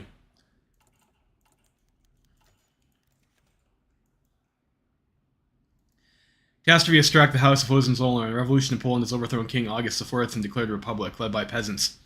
I see the revolution as a massive blow to German prestige and will no doubt increase unrest in the east and make us look weak in front of the Russians. An even further humiliation, the newborn Polish Republic is Austrian-backed and may soon join their sphere. The hawks in our government are calling for bold moves, the restoration of the monarchy through force of arms even. More pragmatic statesmen do admit that it would be a wasted effort to prop up another unpopular monarchy in Poland, but the new government could be coerced to accept all the same treaties that the kingdom had. Perhaps it would also be seen as lenient towards the Poles, winning us some much-needed support there.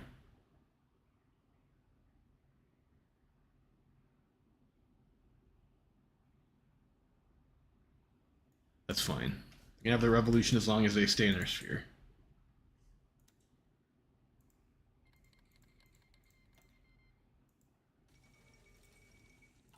I'm not sure what I just clicked on there.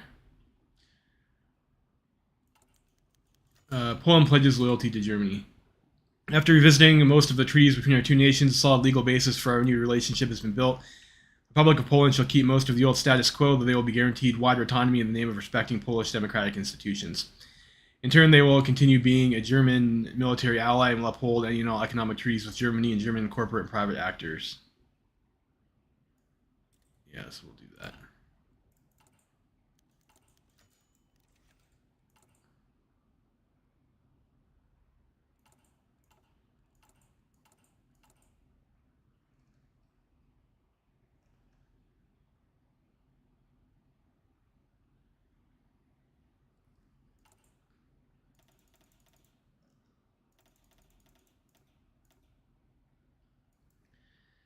Tensions between neo-revisionists and leftists. The two young activist wings of the SPD, who are both important in the genesis of the all-democratic front, the neo-revisionists led by Theodor Hobach and Carlo Mierendorf, and the Marxist left led by Kurt Rosenfeld and Max Sadowitz, understandably agree on little beyond their common cause against the reactionary right. The question of an appointment in the front's propaganda department has renewed conflict between these two wings, and it's up to us to decide which of them to favor.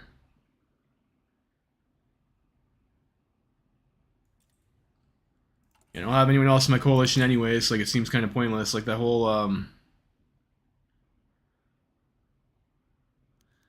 the whole minigame seems a little bit broken. Let's talk about the Moroccans.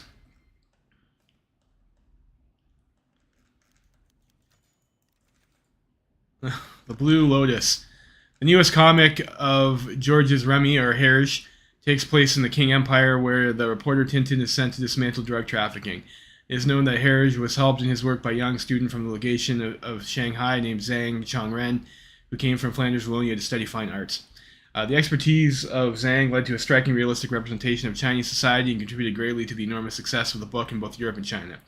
The book criticizes the weakness and corruption of the Qing government as well as the Japanese presence in Manchuria, and as such is banned in both of these countries. Exciting. Okay.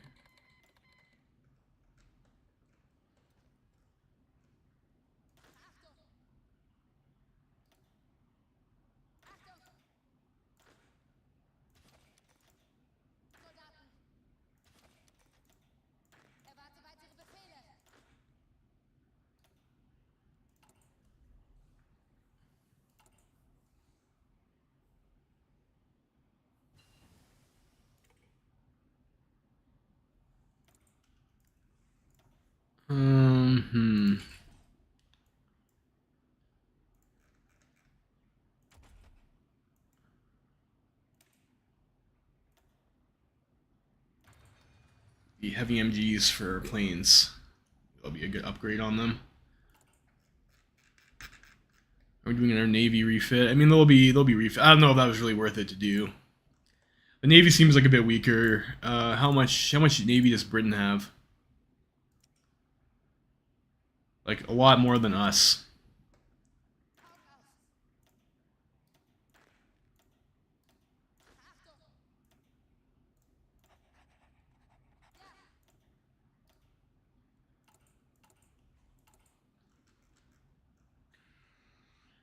I don't know. We could pull more artillery if we wanted to go 9-1, but I think we'll just go with the standard 18 width template and then focus on trying to get more tank divisions out.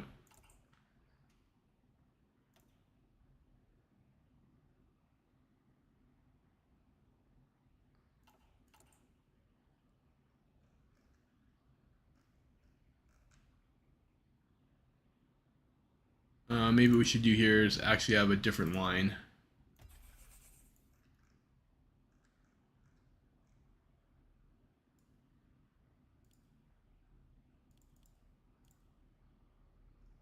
We'll spend like one factory on converting them over, and then one just building new tanks.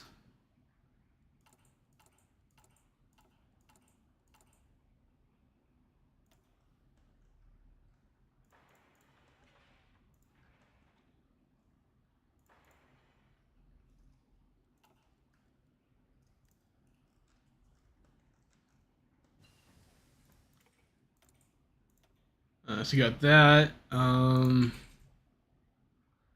Could start working on that rifle.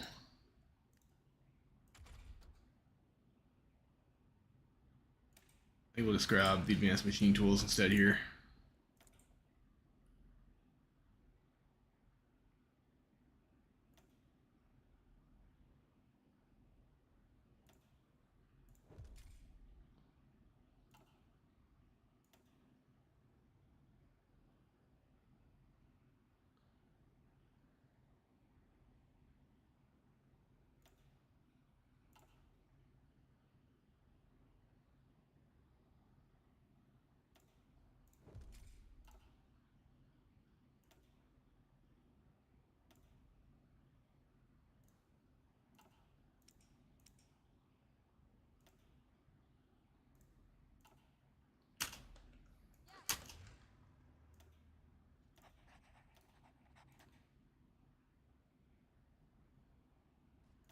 Alright, well maybe we'll be able to get some bread this time.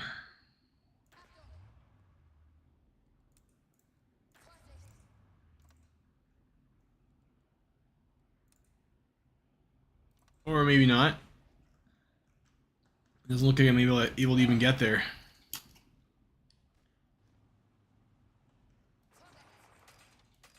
Yeah, we're stuck out over here.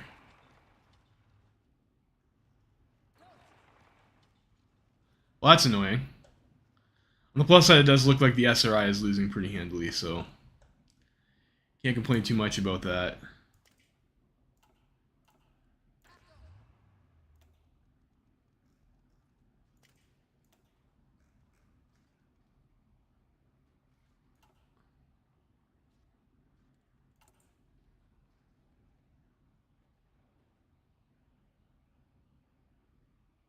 Well, it looks like we got rid of Victors of the Weltkrieg at some point. I'm not sure when. Maybe you get rid of one when you get the when you unlock the first army reform from the political.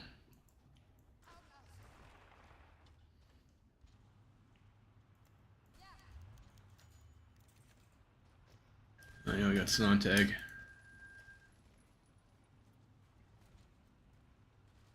I have a big oof to have been building like the wrong model of tank this entire time for my light tank. At least if we can like dummy the SRI a little bit, that'll be helpful. 92 days for end of turn. Yikes.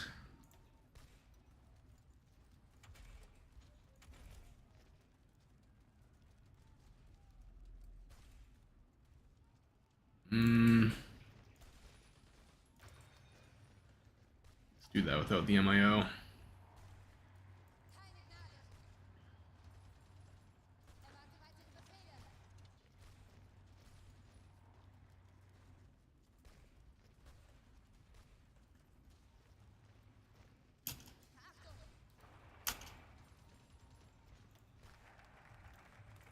That's a fucking marsh. Of course it's a marsh.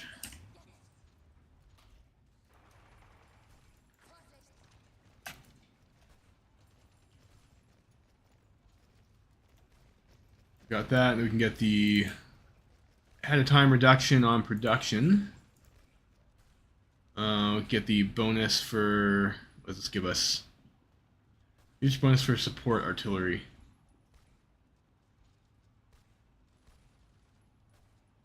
I'm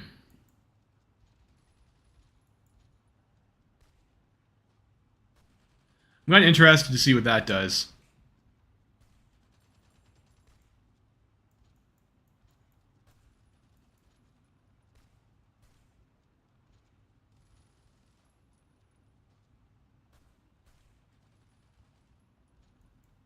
Railway construction speed, we'll have to worry about that eventually.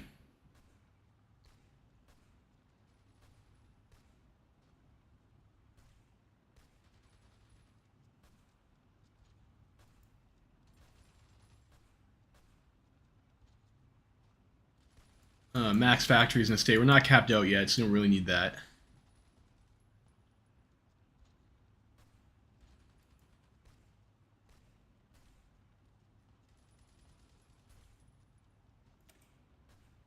We're not really ready for doctrines.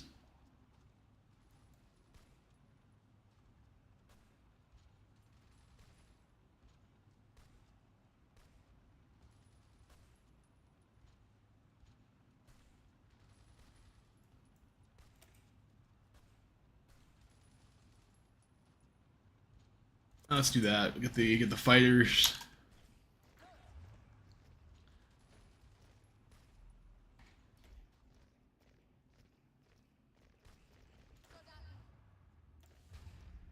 Get ourselves some planning here.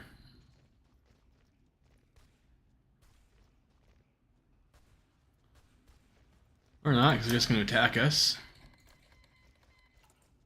It's irritating. Fucking Swiss nationalizing our assets. Not cool, Switzerland, not cool.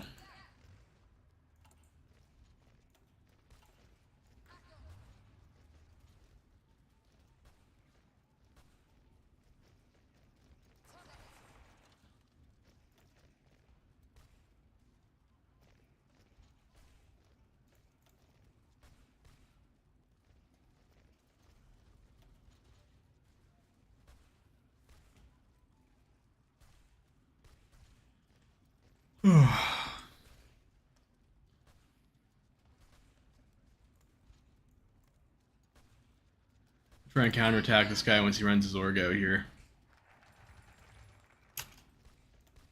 Let's do that.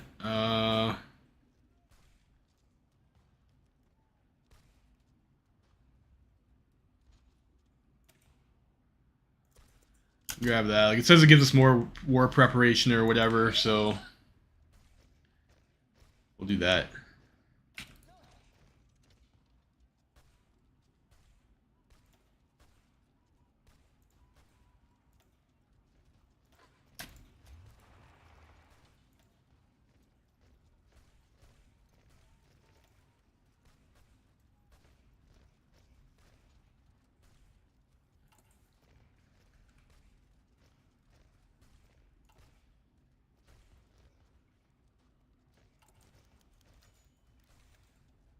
Disagreements.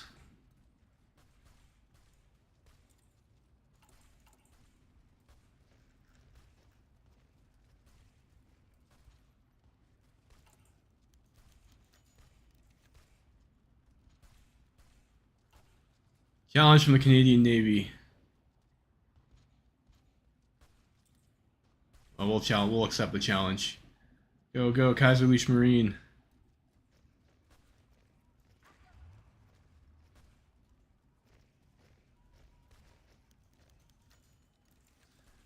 Reimstama fire. Unlike the investigation by police of the Kingdom of Prussia and the Reich Treasury has confirmed that Reimstama, one of the largest cigarette manufacturers in the German Empire, has been using consistent political pressure in order to bypass numerous laws against hostile acquisition of opposing cigarette brands and avoid tobacco taxes in numerous member states of the empire. The sons of the company's founder, Bernhard, Hermann, and Philip Riemsta, transformed it into an impressively profitable enterprise since his death. It appears that it was done through illicit deeds. What is highly concerning to the Treasury is that this is not the first time that the Riemsta has fallen under suspicion by the federal authorities. An investigation into their tax evasion was first initiated in 1926, but it was discontinued, and a similar investigation in 1932 ended the same way. Government officials suspect this was too as a result of their political pressure, perhaps connections and friends in high levels of government. Can't trust those cigarette manufacturers, I guess. Fuck. Oh, we lost the naval maneuvers. That's annoying.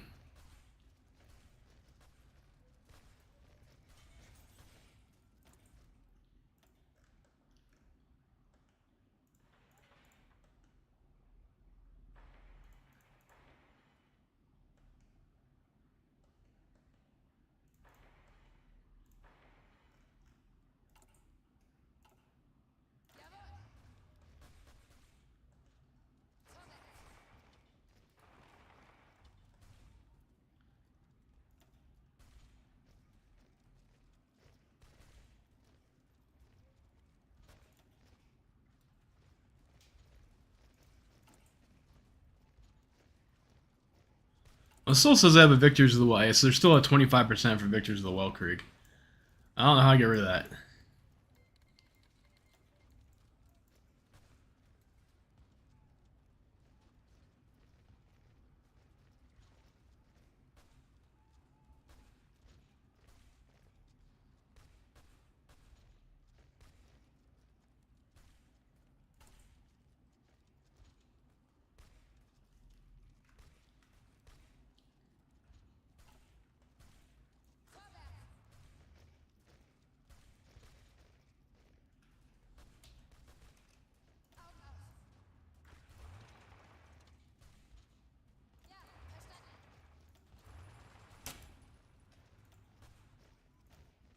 That's a mountain, isn't it? That's not worth the attrition.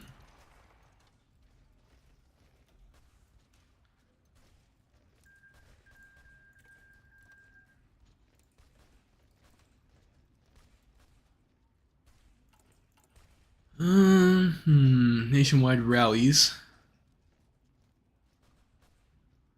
20 front organization.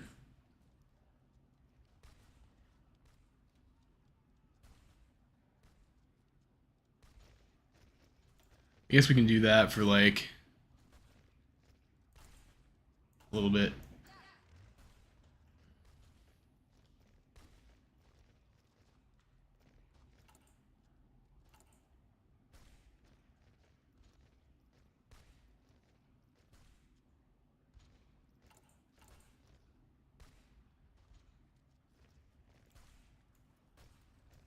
Put another 5 on support equipment.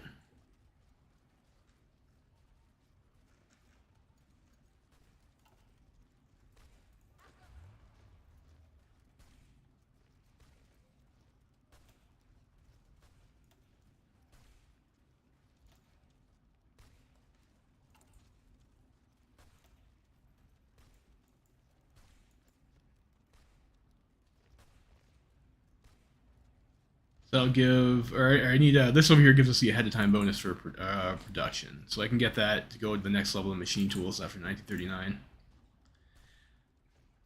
I think I have an industrial research bonus too, so I can get, might be able to get the next level of concentrated industry as well.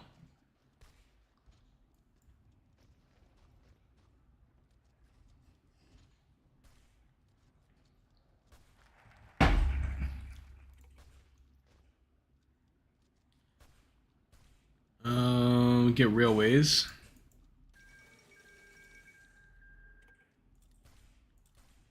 Yeah, that's unfortunate. Probably, maybe I could have sent volunteers back there, but it was looking pretty sketchy. I don't want to lose any tanks.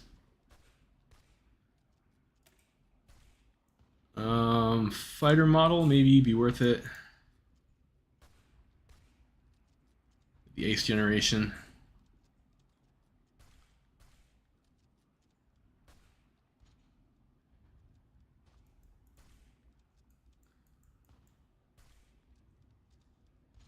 You go for Mach 2, that might be nice as well.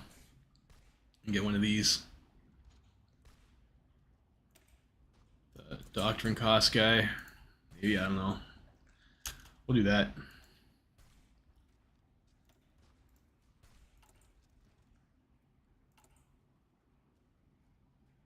I think maybe also like not having done it. Well, there's one over here too as well that gives us some more political power, I think. Which might have been smart to get. Where was that? Yeah, political power gain, Deutsche Reichsbahn. Like maybe this help us war preparation too. Actually, let's do this because the Deutsche Reichsbahn. 3 clashes.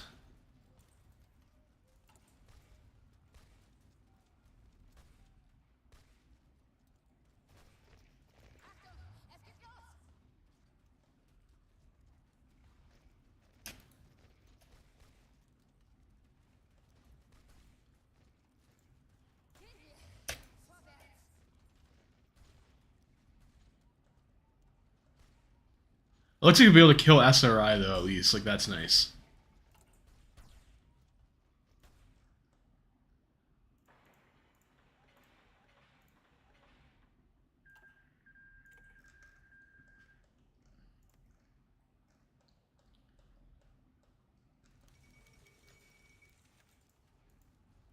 Oh fuck.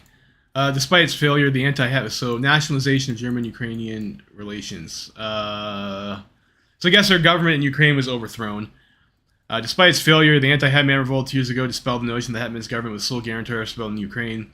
Nowhere else has been more evident than in the countryside, where calls for land reform have largely been ignored, resulting in mass protests occurring. Disillusioned with the ability of Skoropadsky's administration to provide order, the League of Ukrainian Nationalists, aided by several high-ranking officers, decided to take matters into their own hands and launch a successful coup. The new leadership espoused corporatist, militarist, and totalitarian ideals has proclaimed the Ukrainian National Republic, promising to correct mistakes of the old regime.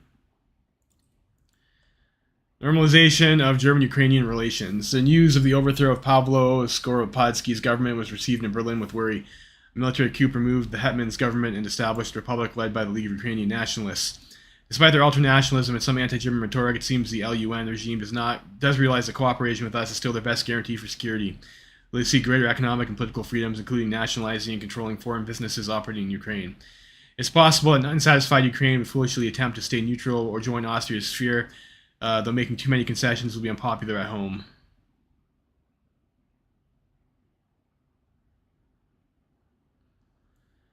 Well, we're supposed to be nice guy Germany, so I suppose we can do that.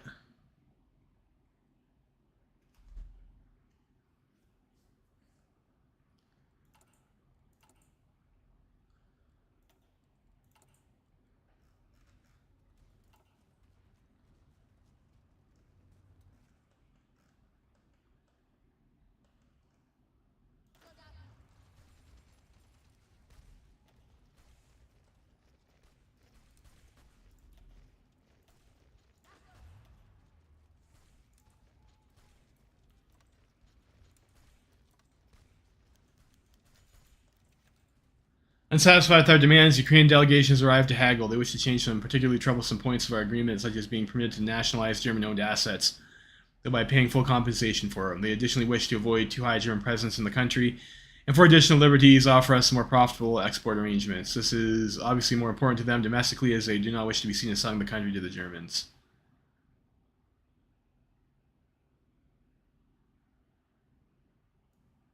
We'll do that. I want to make sure that we have Ukraine.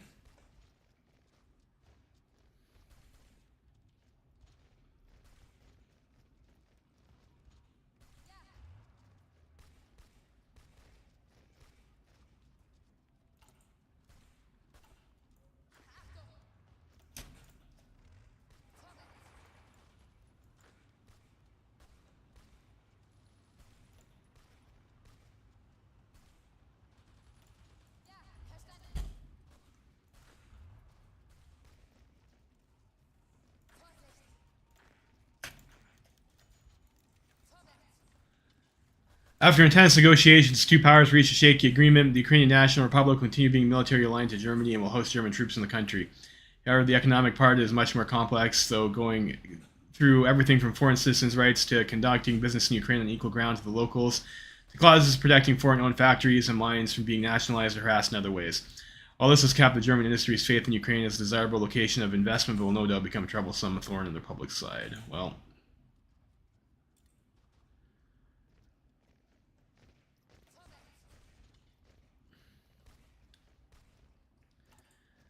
let's need the troops on the border for the Valkyrie.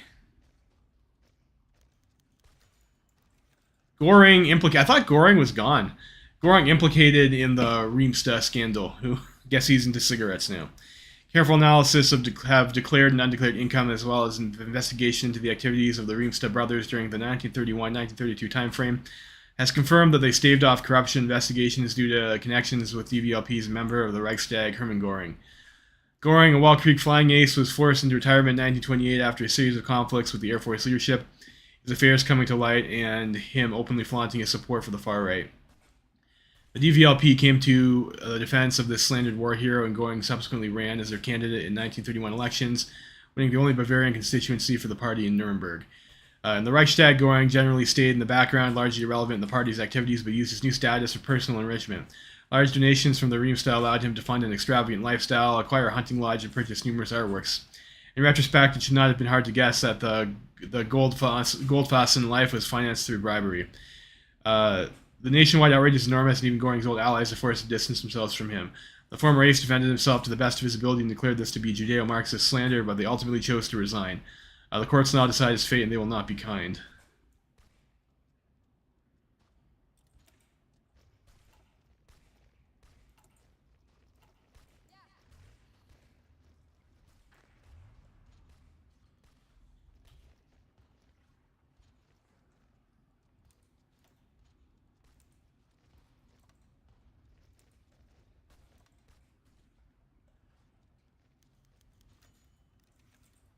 Alright, Black Monday turn completed.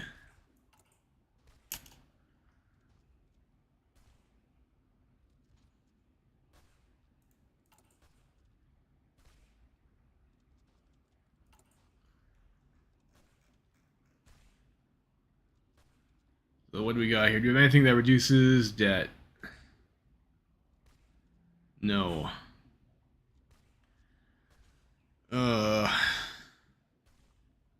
We got 6% to play with, I guess, at least. We've been up to 150 before and nothing happened, so I think it's fine. So capital control. Do I have any capital control?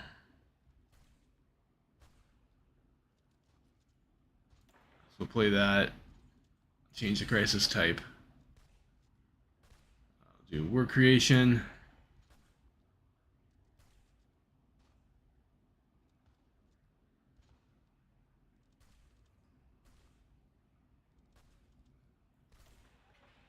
Do that. Oh,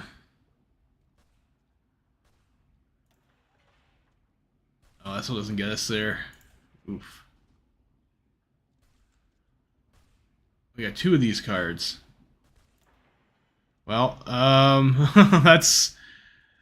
We don't crash. 156, that could be unfortunate. But I want to get rid of this stupid Black Monday thing.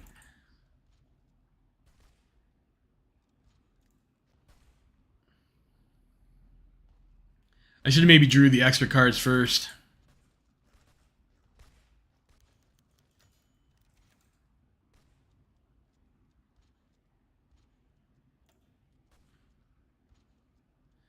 Discovery of nuclear fission. The Kaiser Wilhelm Institute of Chemistry has reported that their scientists, led by Otto Hahn and Fritz Strassmann, have confirmed the existence of a phenomenon which has been suspected by the physicists and chemicists community for years, but is presumed to be only a hypothesis: nuclear fission.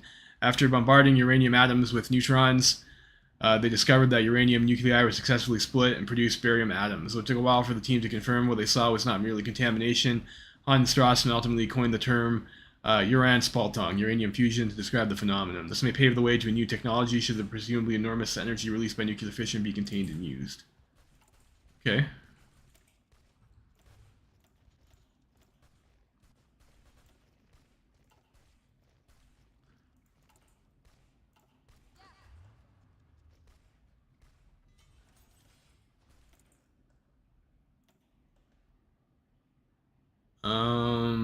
Fuel silos give 1k fuel, right?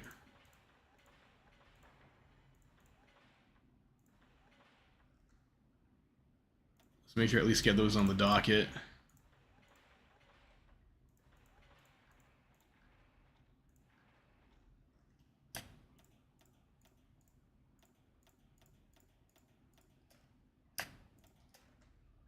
We're getting probably close to the time when I should probably do the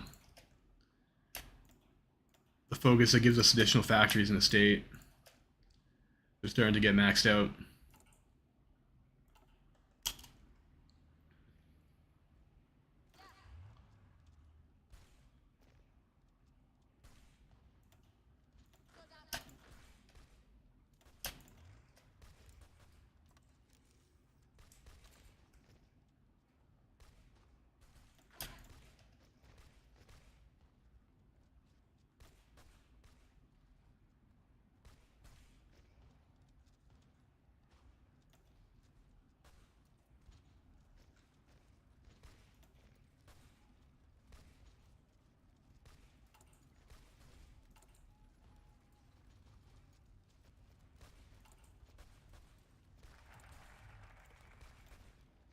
Get the additional political power.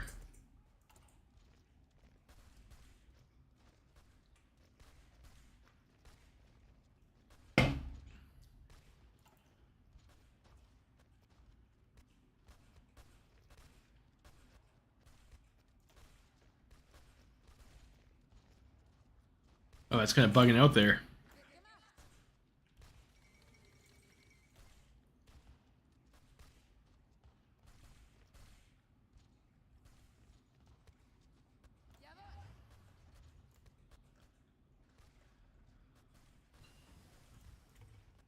And then we can get those on our plane.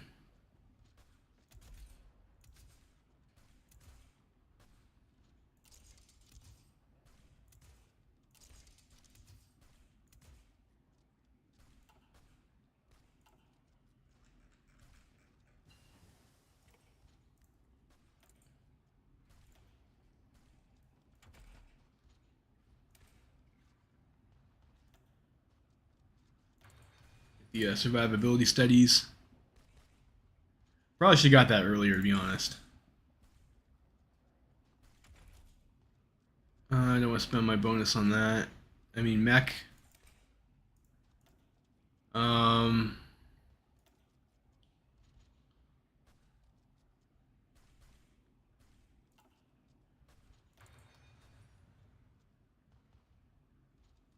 yeah, we'll spend a little bit on that mech.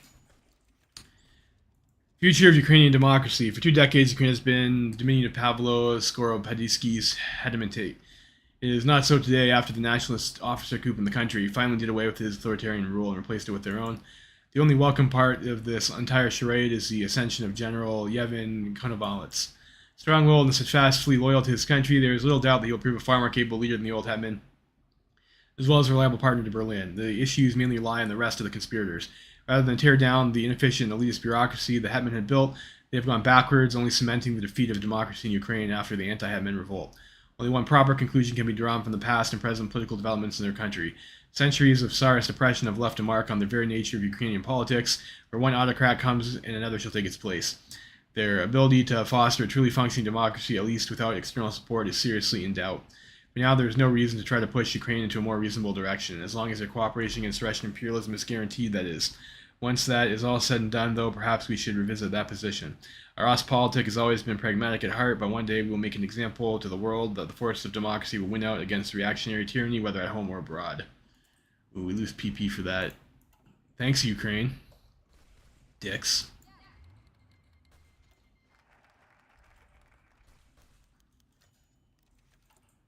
So I guess we lost out on the Constantinople thing. I don't think we were going to do that anyways. I wonder if we should help Ottoman. It might give Russia something to think about. Hmm.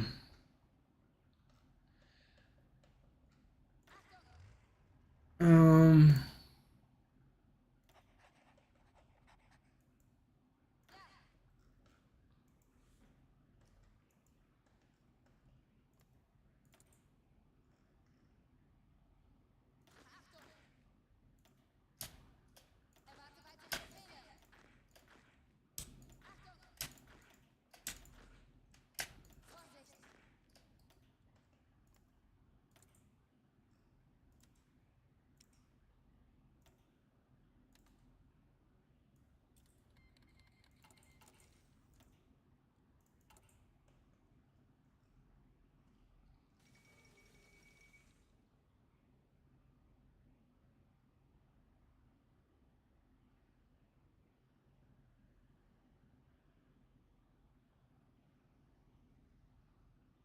The war in the desert.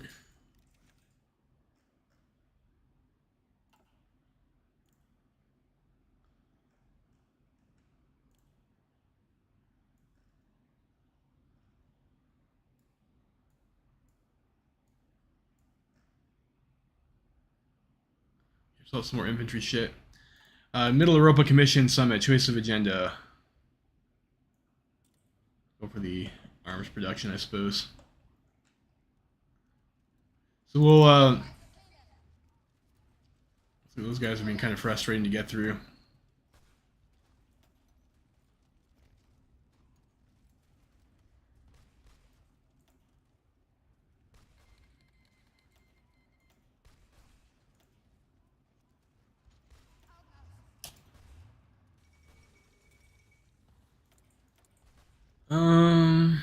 Hmm.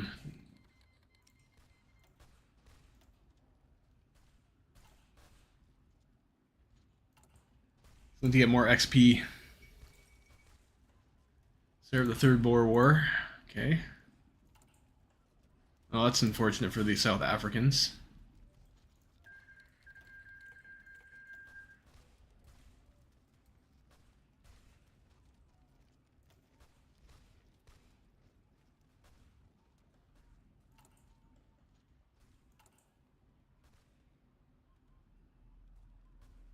Yeah, I think I really need to figure out how to play this political game a little bit better. It's like we're just so capped on PP. Like we need to be upping our mobilization or conscription.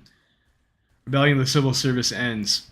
Through appeasement of conservative politicians, civil service reforms, the breakdown of the influence of the reactionary forces in German society, we've finally broken down the resistance to our rule. One after another, major conservative politicians, from the leadership of the DKP to the movers and shakers of the agrarian industrial interest groups, choose to take on a path of cooperation and waiting, committing a peaceful transfer of power after elections rather than political sabotage. Not everyone will accept our progressive coalition. Far-right parties such as DVP and DSP, or large interest groups such as the Pan-German League, will always continue to spread insidious anti-democratic, anti-parliamentarian, and anti-Semitic propaganda, but they are no threat alone. All right, so we dealt with one of the things at least. We just got to deal with the. So we get some PP in. War scare. Two events have shaken the German press this week.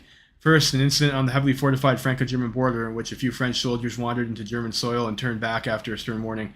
Second, an article in the Kreuzleitung by General Ludwig Beck, which has assessed the staggering growth of the Russian and syndicalist armies in size and quality of material, which has gotten the officer to warn that both of the revisionist powers may be ready for another, shouldn't I say revanchist rather than revisionist, may be ready for another world war sooner than we expected. Though few in the German Empire believed that Paris and Moscow would be content with the post-Weltkrieg order, most civilian politicians assumed that the Imperial German Army, invincible on the battlefield, would deter any invasion. Since 1936, economic downturn and political conflict have caused Germany to withdraw deeper into internal affairs, a break which our enemies use to close the gap masterfully. Our hegemony across Europe seems invulnerable, but is it really? We got something about war preparedness.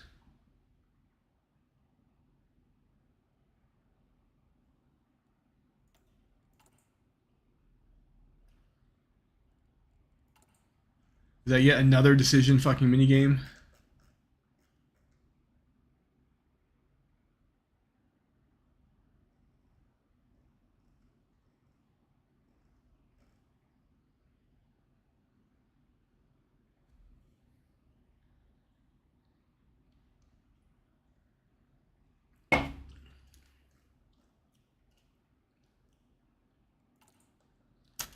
I don't know. Not really seeing any.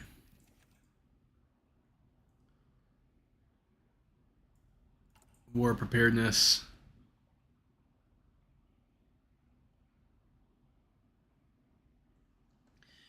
Our finest hour. A British politician and former Lord of the Admiralty, Winston Churchill, has published a new book, so it's a childish fantasy. Same old childish fantasy.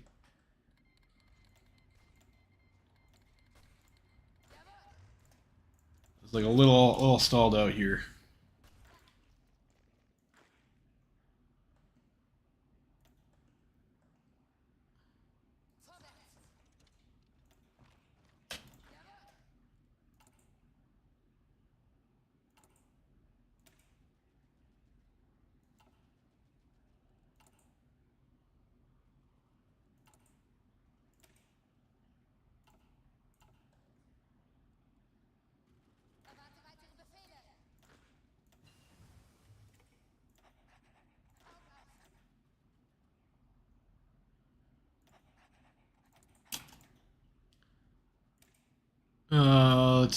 go for that.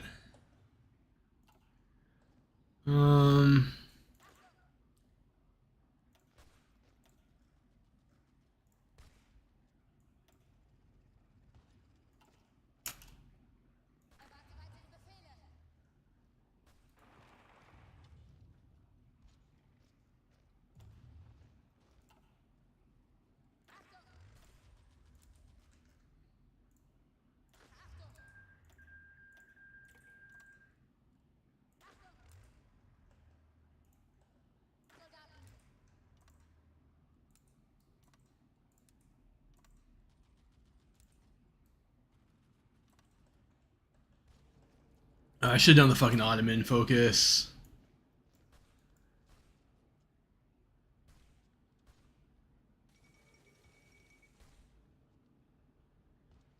Probably try and secure Azerbaijan too. That'd be nice.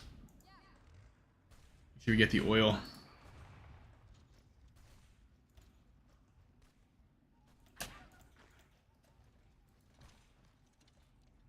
What the fuck are you guys doing?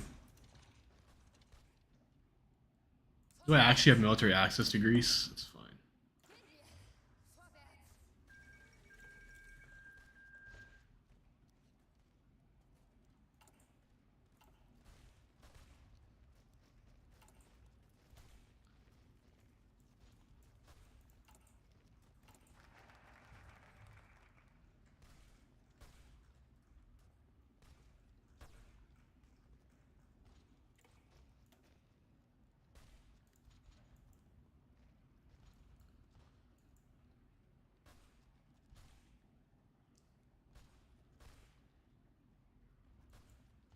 And recovery rate's pretty good. You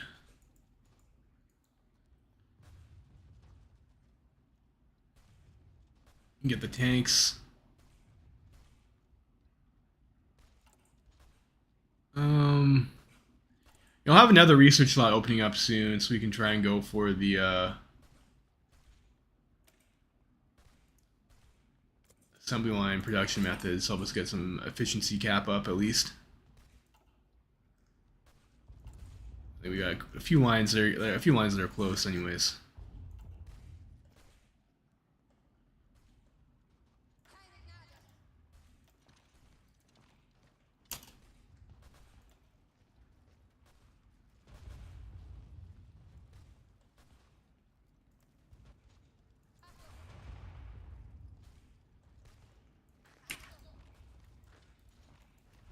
Be careful with attrition on that.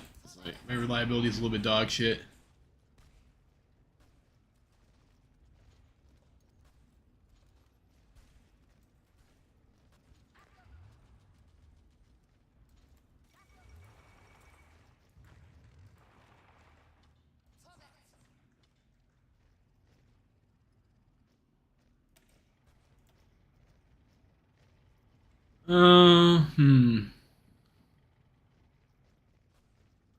Can't afford any of those medals. But it's nice to have them anyways.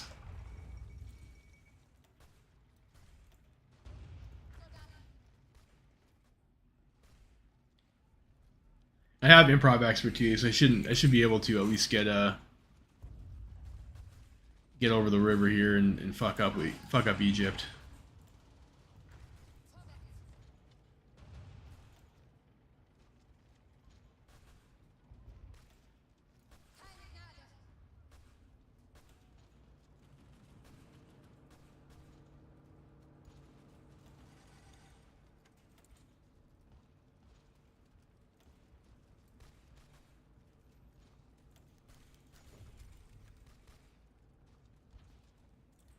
Yeah, sure. Political power 30. I'll take that.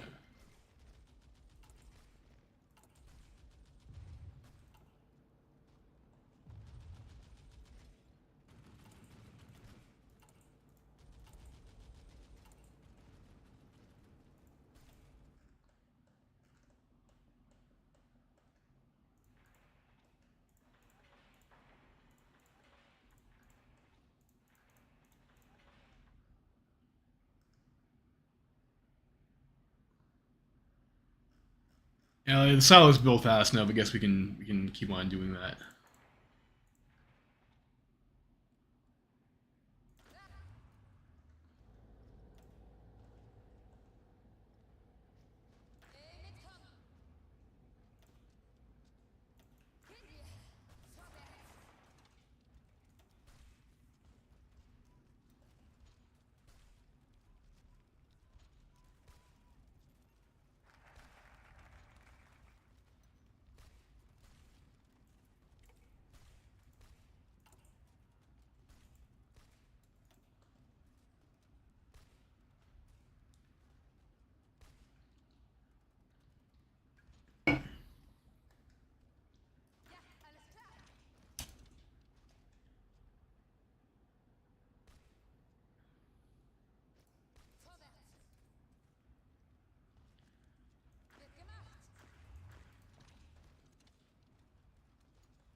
logistics company, maybe that might be useful.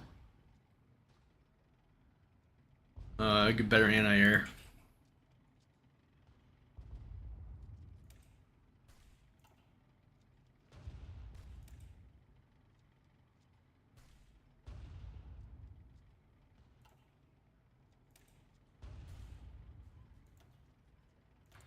Get the heavy bombs.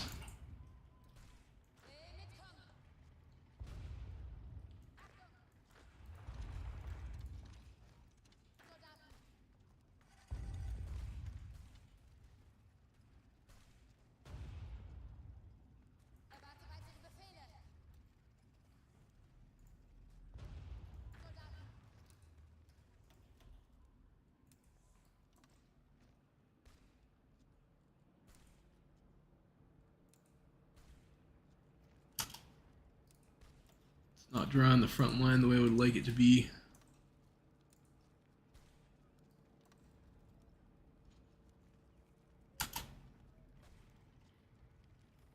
Try and get some planning there. Be careful with my command power because I don't have a whole lot of it.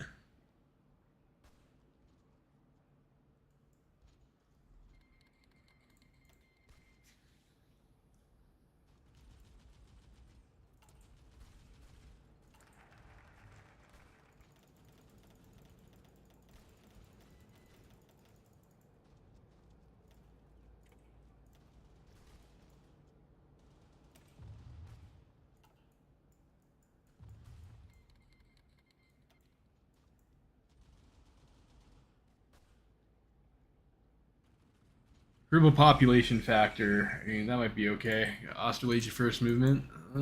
Fair enough. You have 14 days for 50 PP. You should probably do that. You probably should maybe done that earlier even. So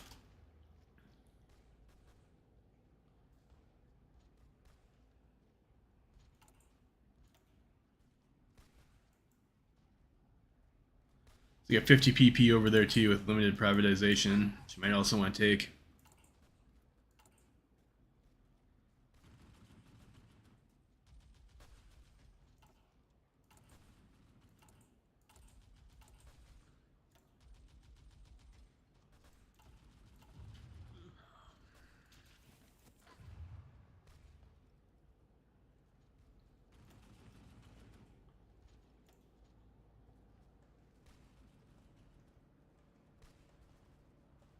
Oh, they just not defend that? That's okay. Fair enough.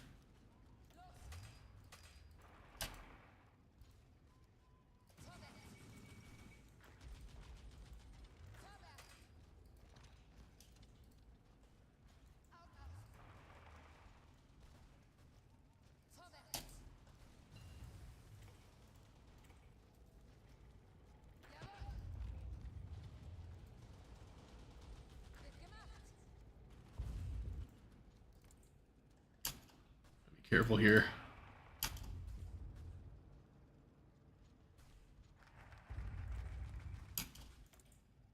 I don't think I really need range improvements.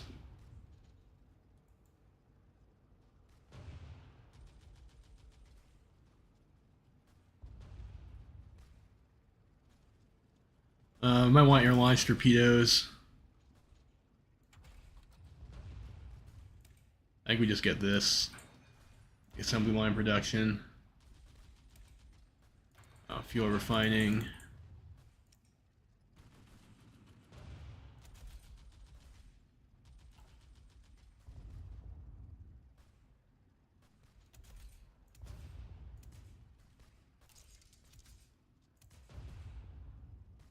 Yeah, heavy MGs.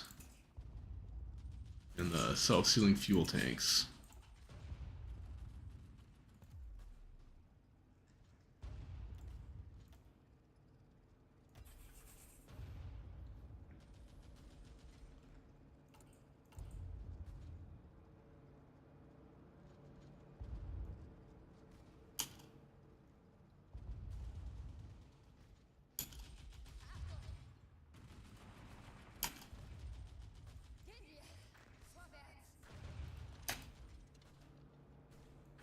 Let's get a little dicey here. Let's Ooh, we're gonna get encircled. That'd be unfortunate.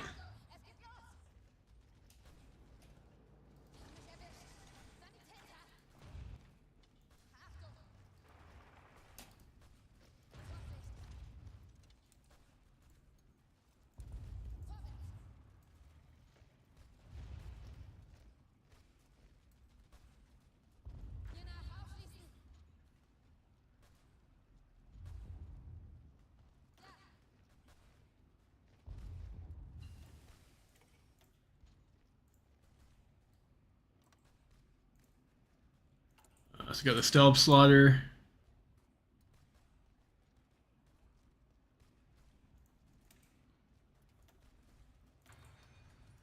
Then let's what do I have rifles already? Oh. Then once I probably can't afford to switch that over actually. We can go another maybe switch over 5.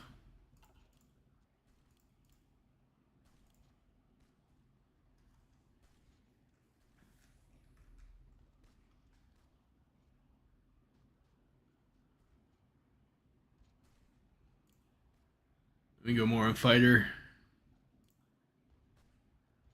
A bit more on tanks too.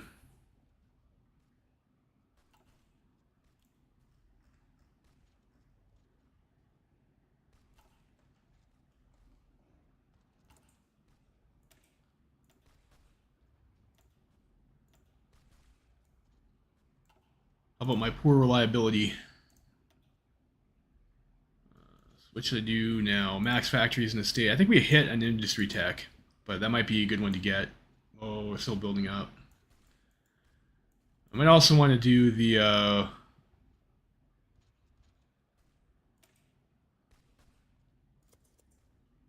decrease world tension.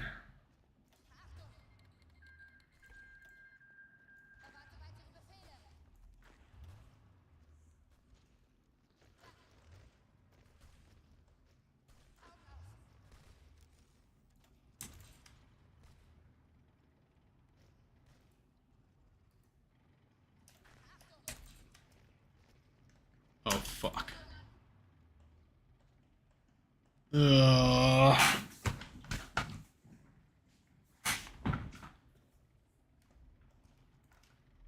Fucking Ottomans, what are they doing?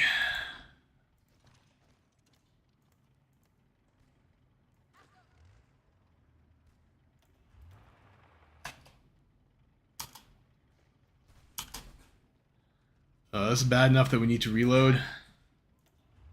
Or no, it's okay, we got Port Said. That was scary.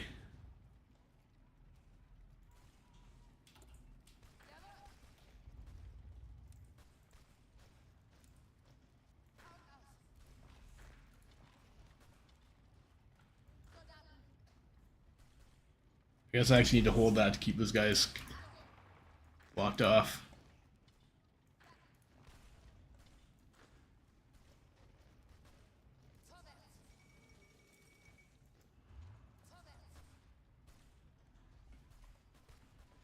We got Alexandria, so I think the Egyptians should be able to take them out, hopefully. Let the Ottomans win here.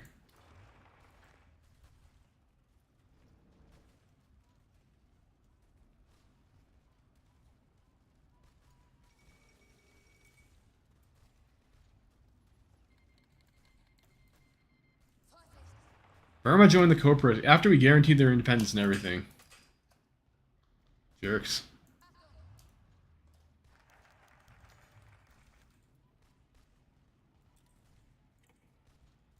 Well, I didn't want to do that.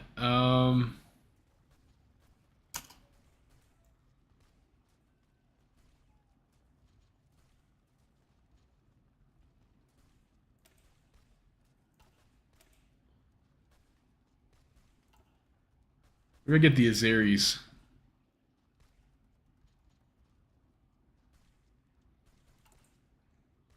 I guess I missed out on that. Crackdown on. We'll do that.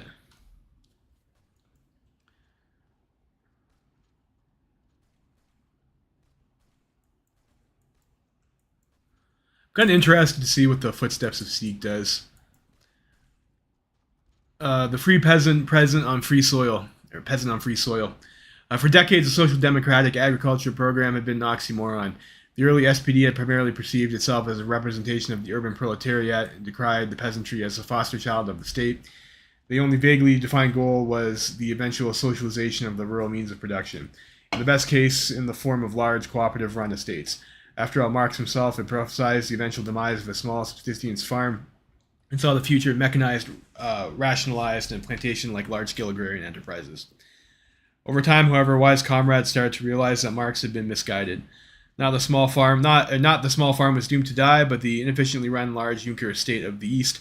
Revisionists like Edward David, Arthur Schulz, and George von Vollmar started to contest the orthodox Marxist doctrinaries and developed the concept of democratic agrarian socialism, closely inspired by social liberal notions. Ideas like the partition of large agrarian estates into parceled out family enterprises, solidarity between worker and farmer, and large-scale internal colonization were rejected by party leaders like Bebel and Kautsky, as it would only guarantee the property ownership of an archaic class threatened with extinction, which was incompatible with party doctrine and the class struggle.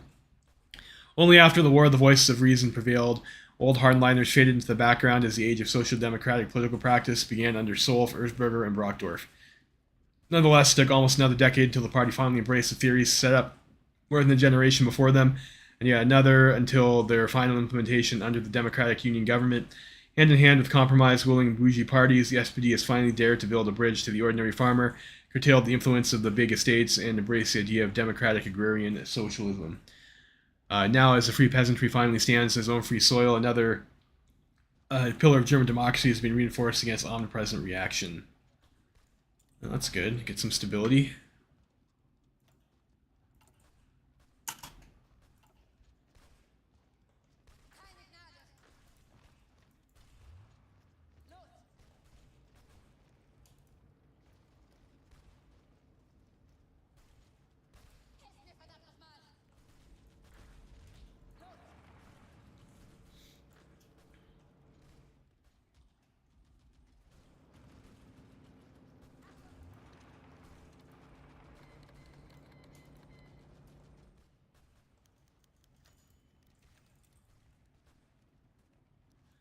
Ooh, the economy recovers.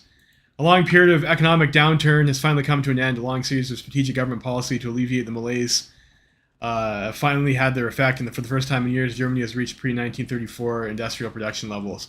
Not only have the effects of the economic crisis sparked by Black Monday been curtailed, but also the instability that set the markets ever since the election of Boris Savinkov in the Russian Republic.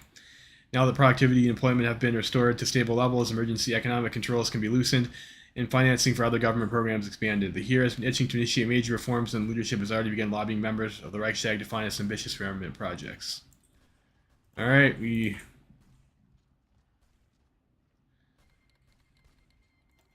got Black Monday done, so our production should be lots better now.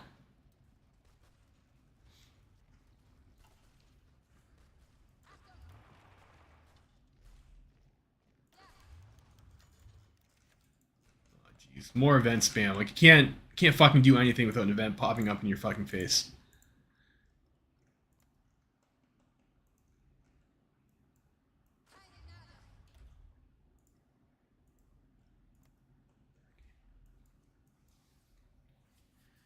Neither Sturmfest nor Adventure Watch. And this is a lottery game. I'm just gonna grab another drink, boys.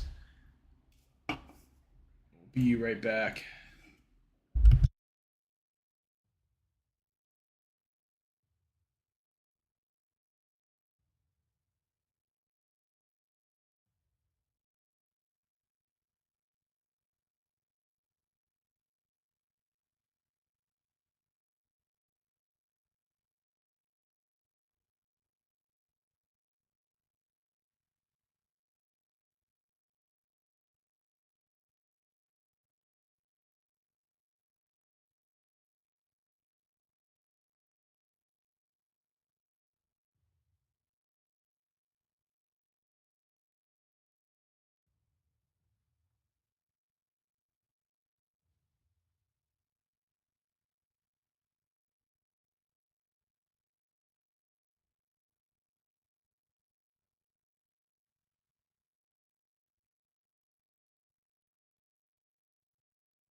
All right, we're back. I got quite a bit of Navy experience. Our refits are almost done.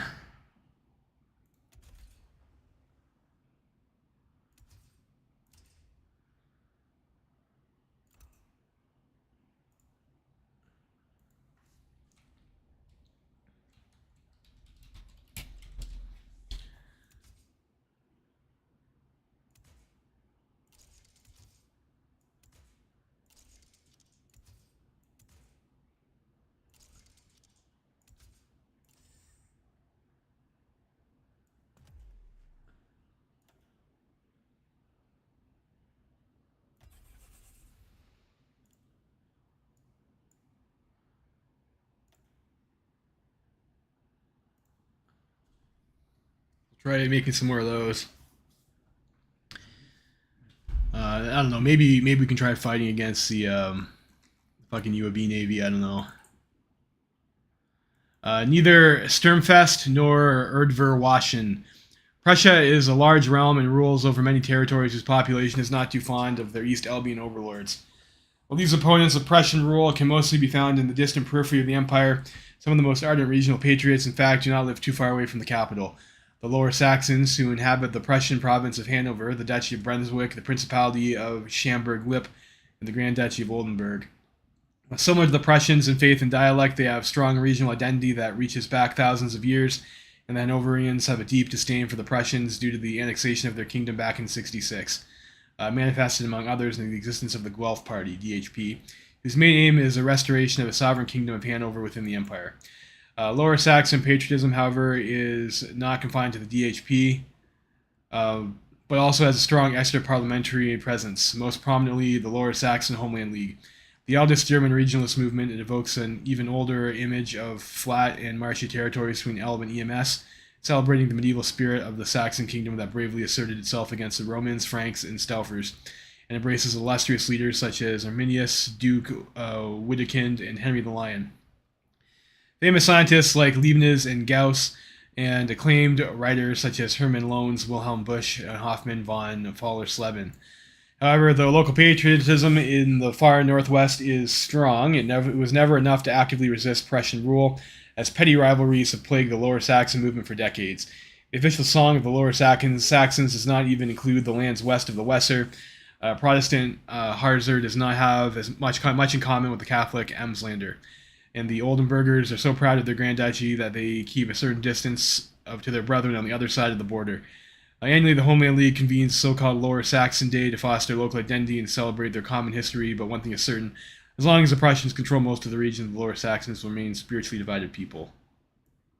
As long as they squabble, they remain under the Prussian boot. Simple as that. Okay. Do I need to do...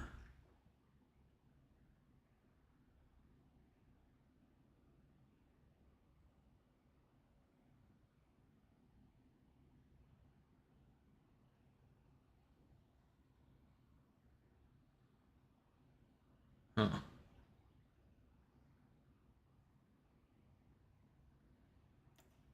I guess we'll do that. Viadness, the nominations for the 1940 Nobel Prize in Literature have already reaching the Nobel Prize Committee, and among them is an unexpected name, Wilhelm Stauros, more commonly known by the name Vidunas. Vidunas is a spiritual leader of the Prussian Lithuanian community, a member of the Theosophist Societies, a poet and philosopher, as well as a noted preserver of local traditions.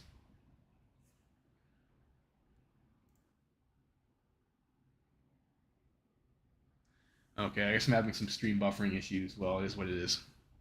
Uh, some of the local traditions. Folklore songs, and even their ancient pre-Christian faith, which he has sought to rebuild and redeem. His moral influence among the shrinking Lithuanian-speaking population in East Prussia is unquestioned, and he has even made the name for himself on the other side of Memeland in the Kingdom of Lithuania, where his works are read and cited. Of course, he has garnered respect among German intellectuals as well, although his minority status and focus leaves him relatively unknown. Still, the news were met warmly in Berlin with joy in Tilsit, and though he has victory is not assured at all, merely taking Vidunas into consideration is a significant accomplishment for the Prussian Lithuanians. The only point of tension is a possible clash between him and the aristocratic Prussian establishment. A considerable portion of Vidunus's works is dedicated to the conquest and colonization of Prussia by the Teutonic Knights, and the destruction of local culture and the way of life that this process caused.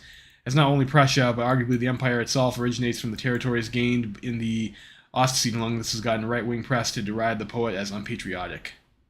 I'll take 2% stability, whatever.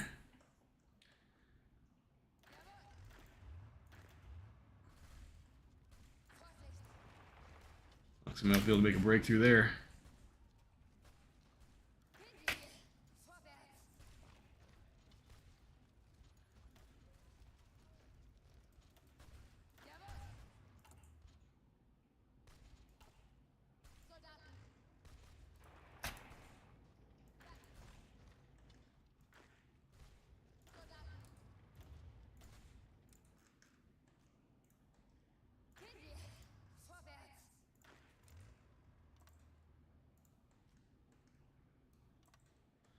Guess we pushed to Khartoum. It looks like Jabal Shammar stayed on the Ottoman side. That's very lucky for them.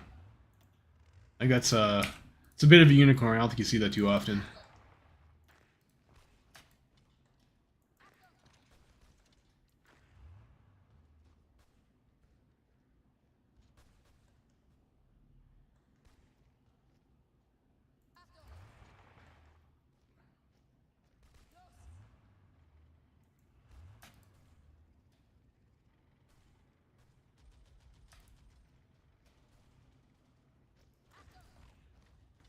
Ooh, what the fuck happened there?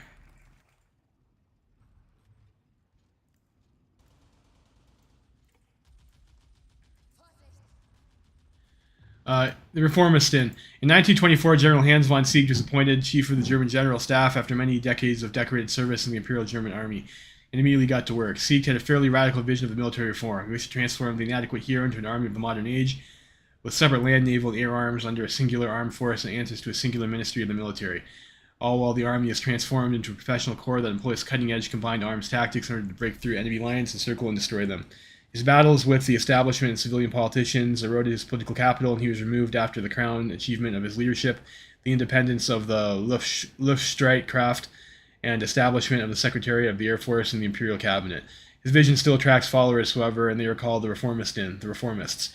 Kurt von Hammerstein-Eckward, the current chief of the army, is a follower of these ideas. Do we actually have him? No, we don't. Walther Reinhardt was one of their inspirations, while Ernst Volkheim, Erich von Bohnen, and Oswald Lutz are the main ideologues, and they also garner support among veteran rank and file. Though few of them hold democracy in high regard, they've entered an uneasy alliance with the SPD and the parliamentarian reformists. After all, their radical vision requires a radical political outlook too, and only the SPD is willing to challenge the old Prussian military establishment. A modern war requires a modern army. Okay.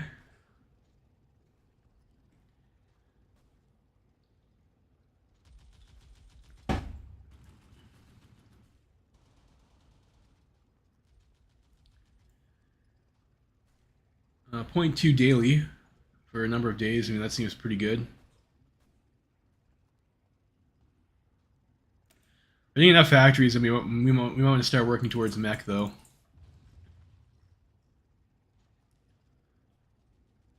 So this costs us command power, too.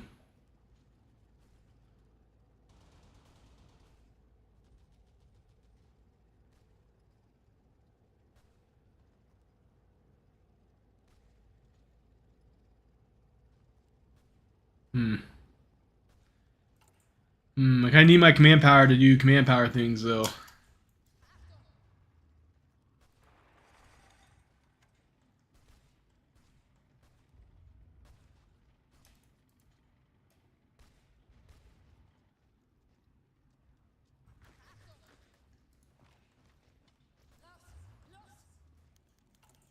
Wilhelm Groner dies. General Wilhelm Groner, a renowned hero of the Weltkrieg, has passed away today in Bornstedt. I think the Weltkrieg's reforms in the military railway system helped the Imperial German Army gain the edge on its Entente rivals. His cooperation with the civilian authorities as head of the Kriegsmarine earned him criticism due to cooperation with trade unions and inflammatory comments towards corporate interests. He was temporarily disgraced. Groener returned to importance in the army after Ludendorff's fall and became involved in civilian politics, earning a name as not just a capable military commander, but as an able liaison of his interests in the government and in the Reichstag. His passing is mourned by his peers in the army and his family. Okay.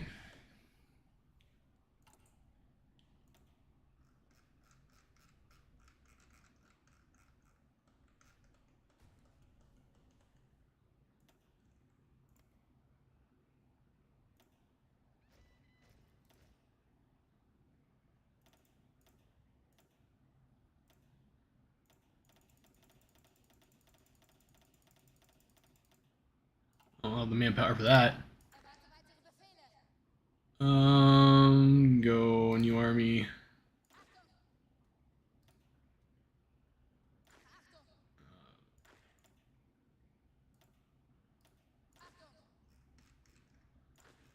Well, I start doing some exercises.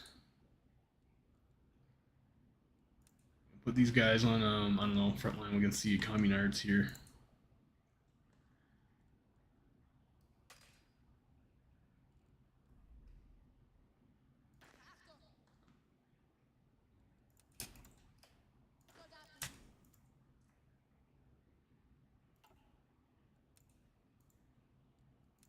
Field marshal front line, not a general front line. Yeah, okay.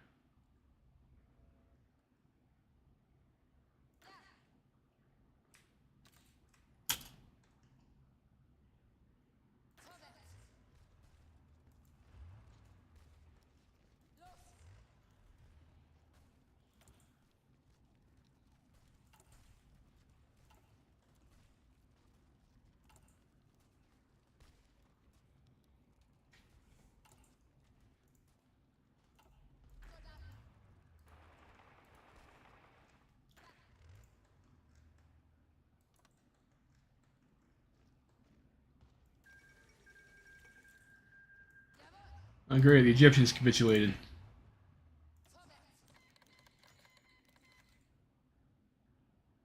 All right, Suez.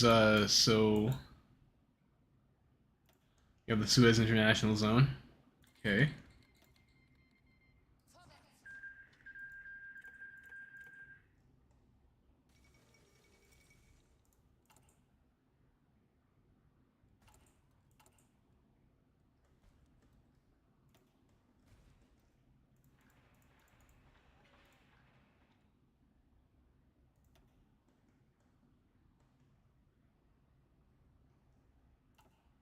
Probably start also looking at upgrading our supply.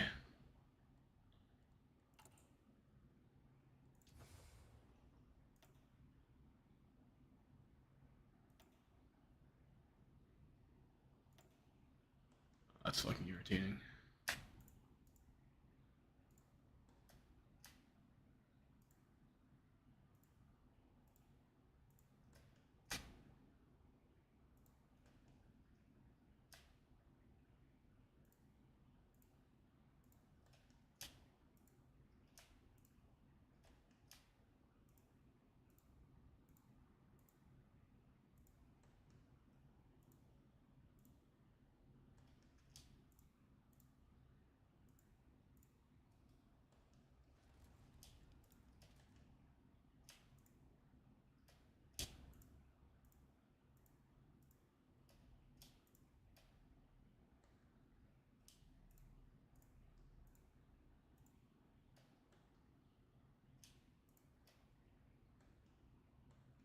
Those ones maybe like a little bit less priority, but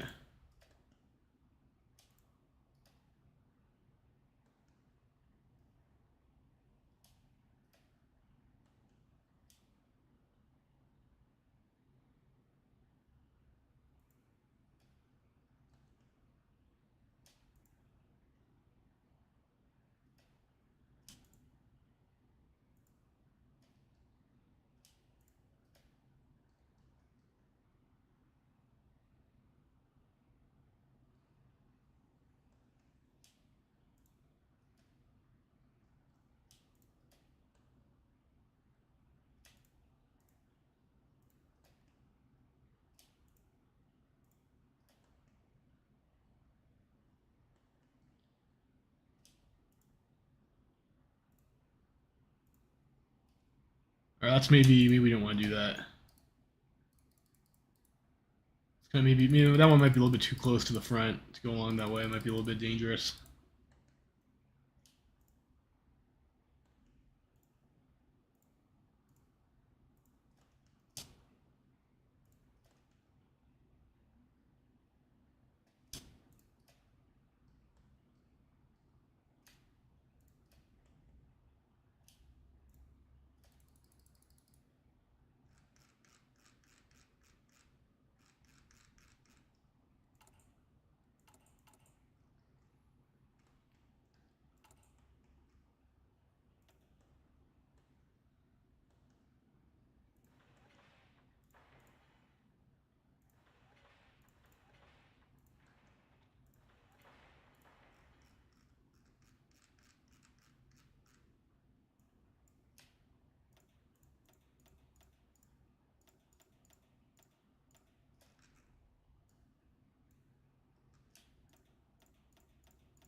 Yeah, no one likes getting supply fucked, so we'll make sure we have level 5 railroads to the spots that need to have level 5 railroads to them, hopefully.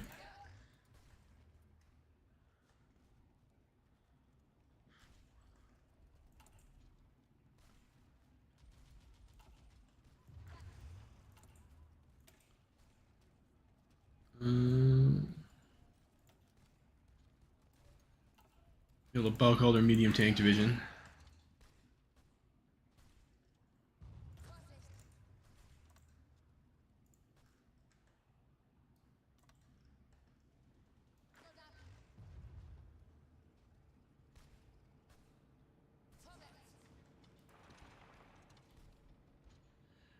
I think next time I play this game, I might keep the motorized divisions that we start with.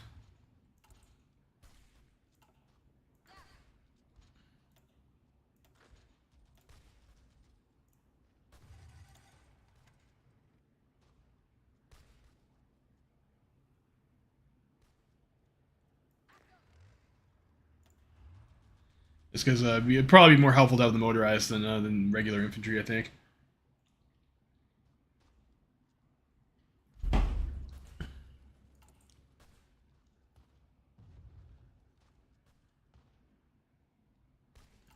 I don't know if I really need to care about the reformist in.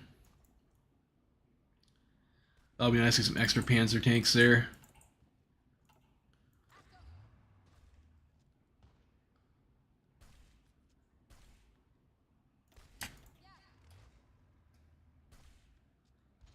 And then we can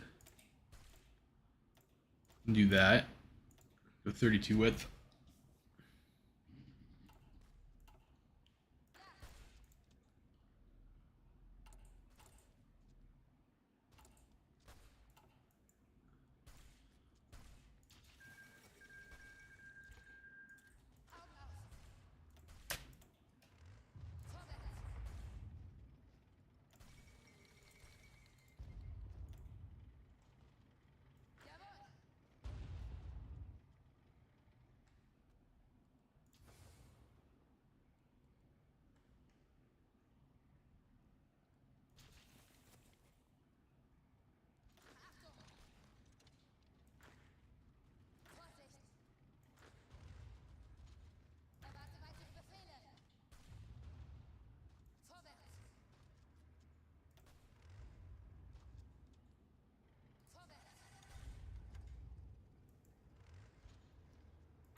Push towards that supply hub. And try and connect it with that railway.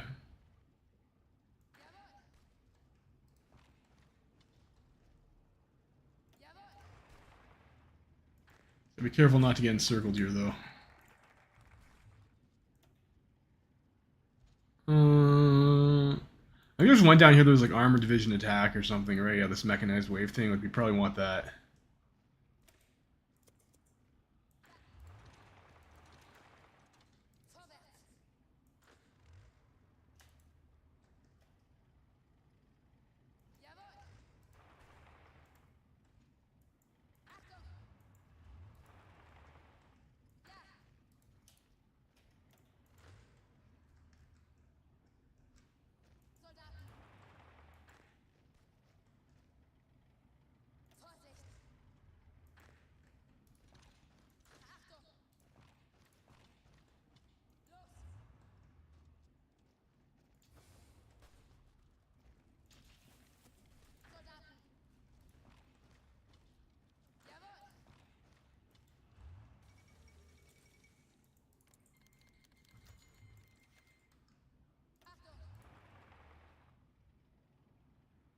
You know what? Construction speed and factory output. That seems pretty good to me.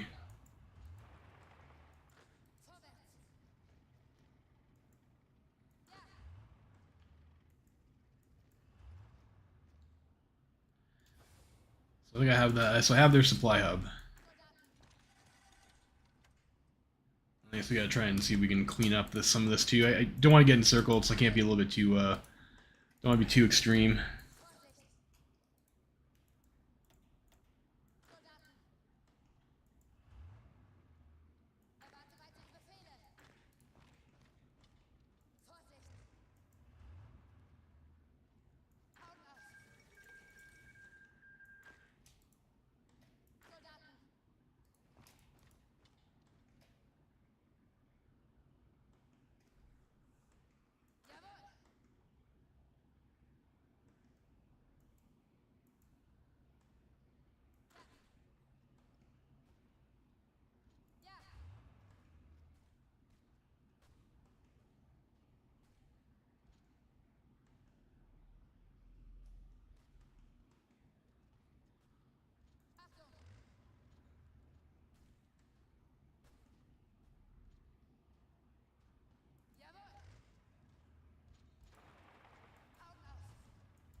A little bit risky.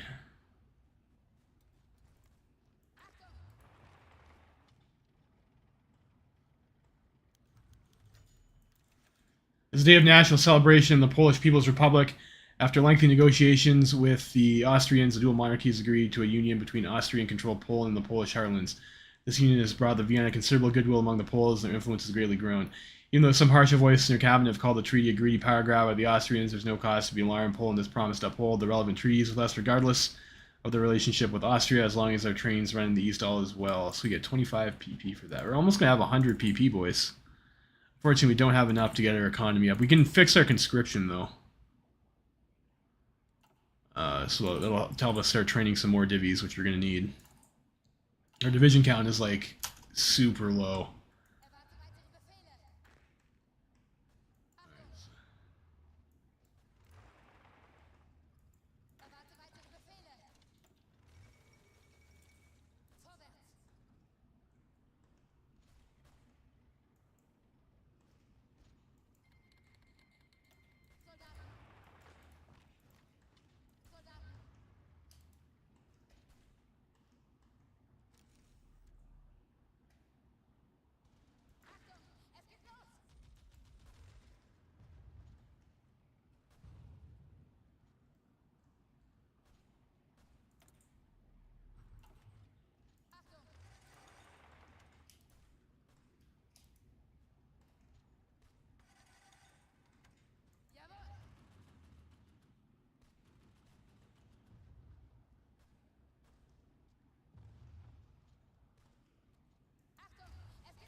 I'll watch that silly Iranian guy there, make sure he doesn't, so might as well push him out, too. They hold style, so it's not, don't have to worry about too much attrition there.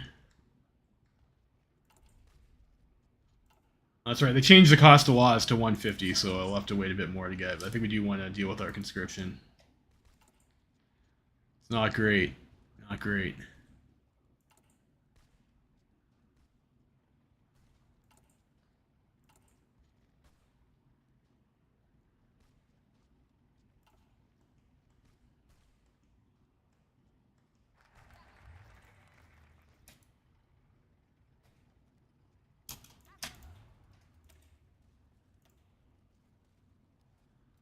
That's a decent pile of medium tanks here. And we're just going to disband these though to get the equipment. What do they have? Do they have the basic medium tank chassis? Yeah, that's pretty terrible. Or wait, the basic medium tank chassis they had, they're like, that's weird because it didn't have a.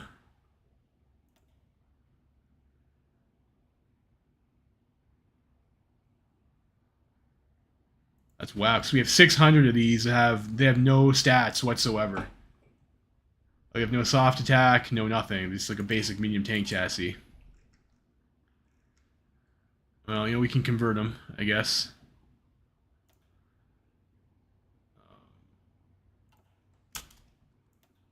Just a little bit.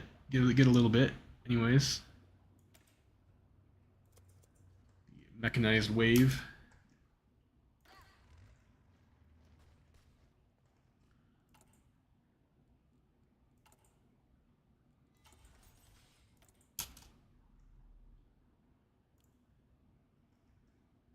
Put those onto tanks. I should probably start deploying some air wings too.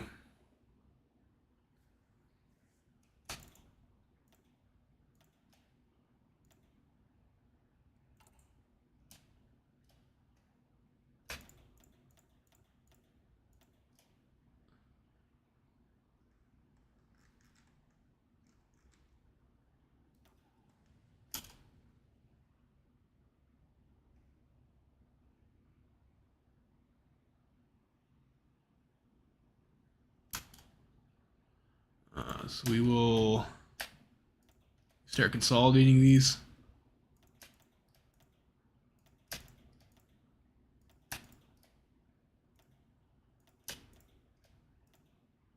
Maybe we will have these guys disband, so we have some in reserve. These guys can pilot exercise.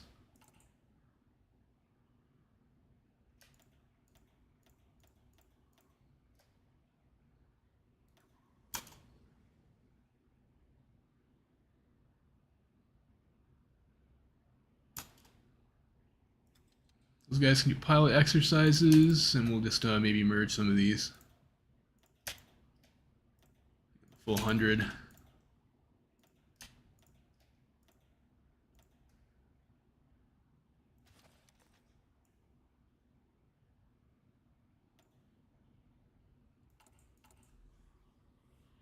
We still have a deficit of fighters, I think, or maybe not. Maybe not now after that restructuring.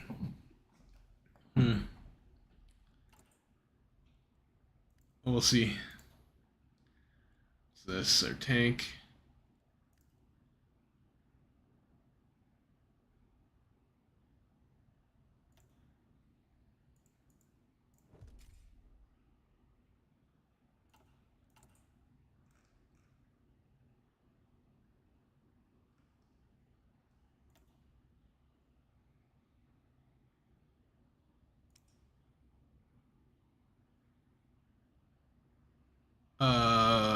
That's not right. Right, into war medium tank. It's not. It's not correct.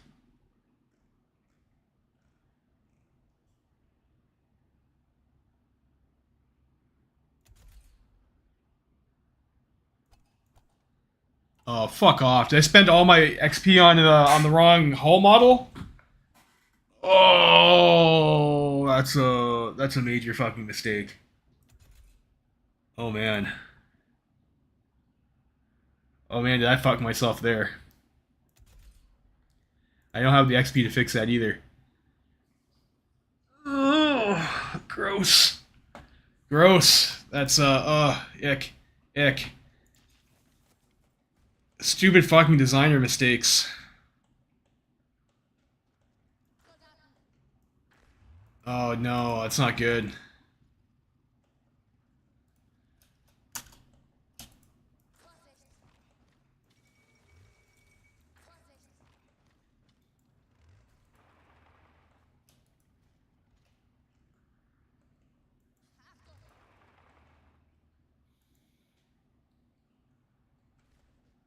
Fuck!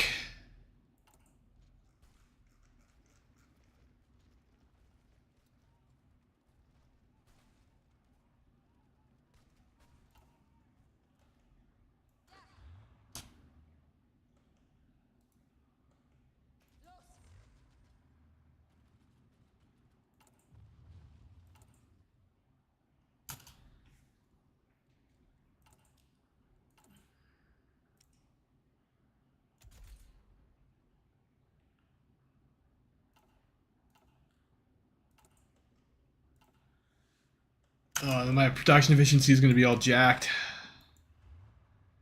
Shit. Shit.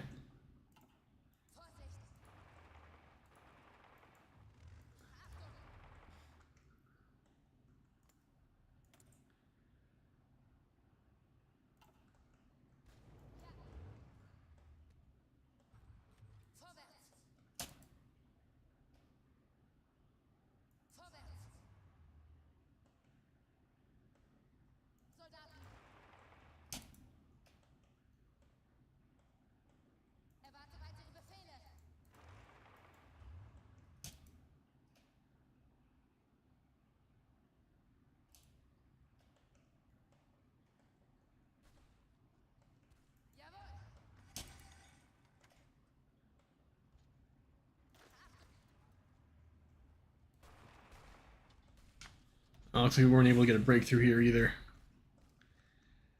Now, that's kind of annoying. It's like I could probably push here in like this urban tile or whatnot, but like I don't have military access to attack from these guys, and they don't like me, so I'm not gonna get it.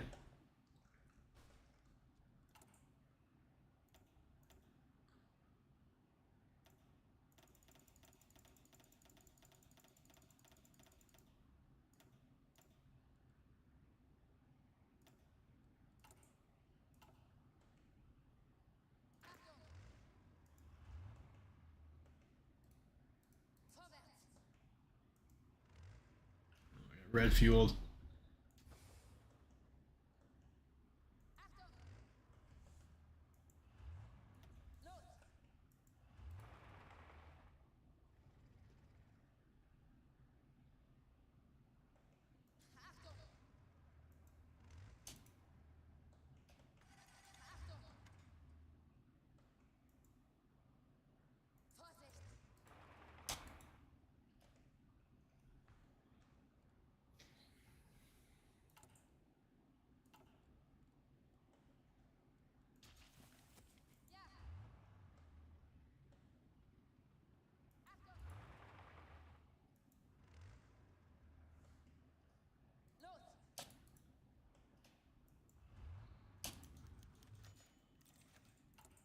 Sedan tag.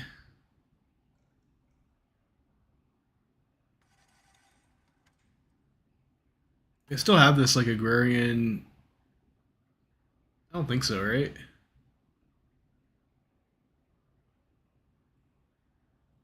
No.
Hmm. I don't have mech yet, so I don't really want to waste my mechanized research folk or the one that gives me a production bonus of mech when I don't even have mech.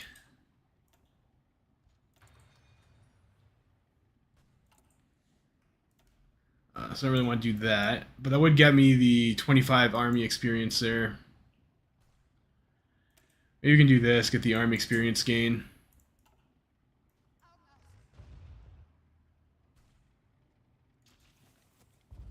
You're like running out of time to prepare here.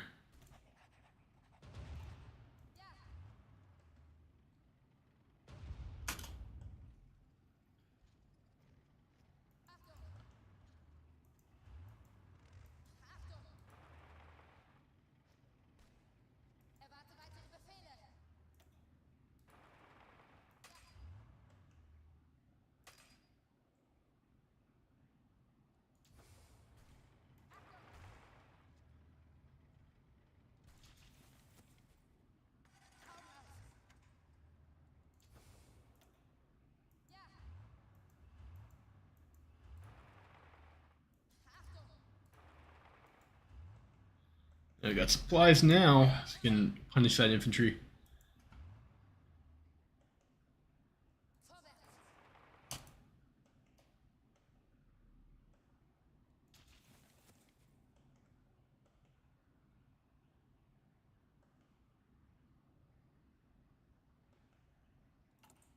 Does any of this shit actually give me? Does it just give me army XP? This gives me. Yeah, let's do that. 51 army XP.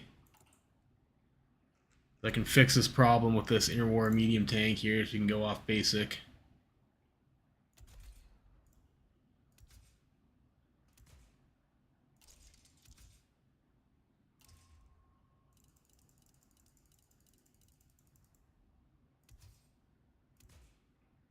I should have known the stats seemed like a little bit off. Medium armaments, medium howitzer.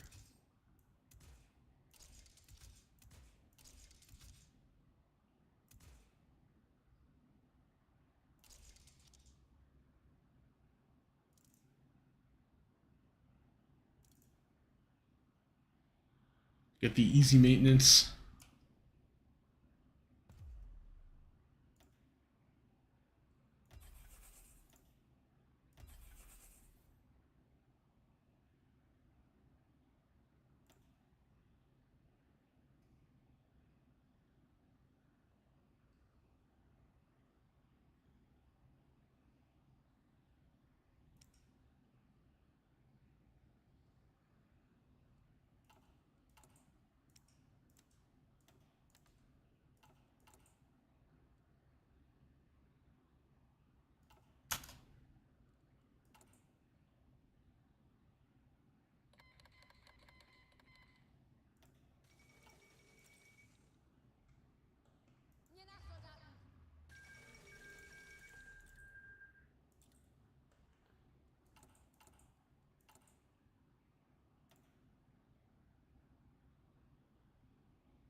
That's a big deal though. We lost a lot of army XP for that. We're gonna lose a lot of production on like a much better tank.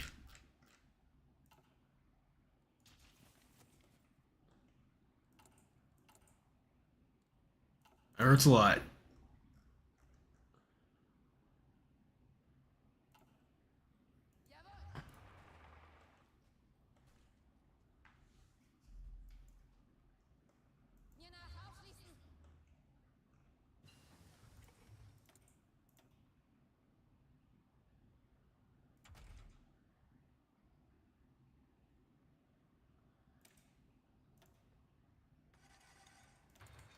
We will pay for the MIC on that one.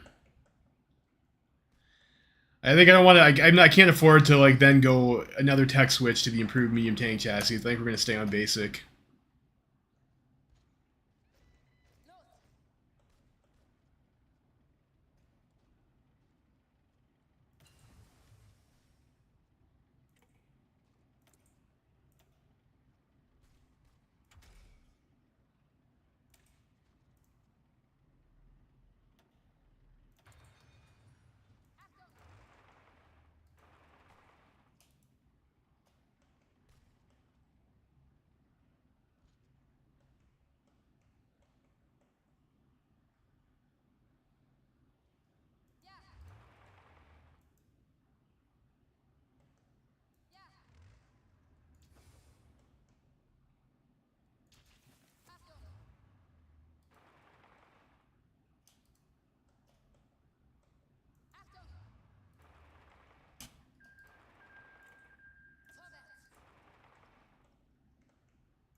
We got another 50 divisions, so I still need to train more.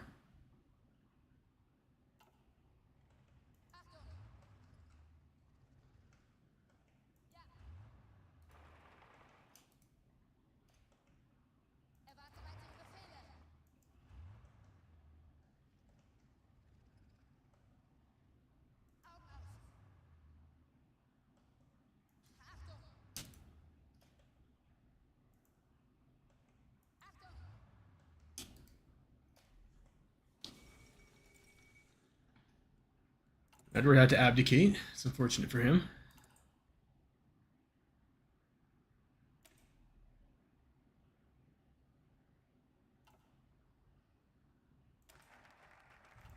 Like maybe it'd be better to get the new Panzer division before having to spend all of your own shit on it. I don't know.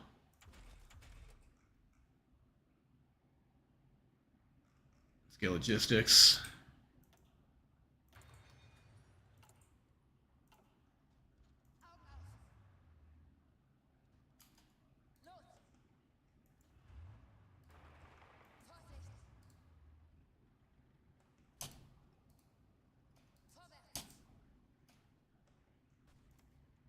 That's a mountain. Don't really need to grind a mountain.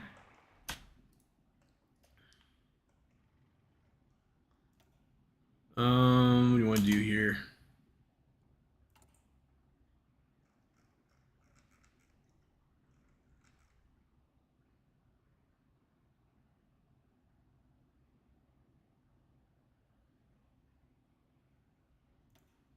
We do the Peace Summit. Try. I don't know. Maybe that'll delay a little bit. I don't know. Planning office would be good. What else do we have? Rocket artillery. We're not really doing that. Railway guns.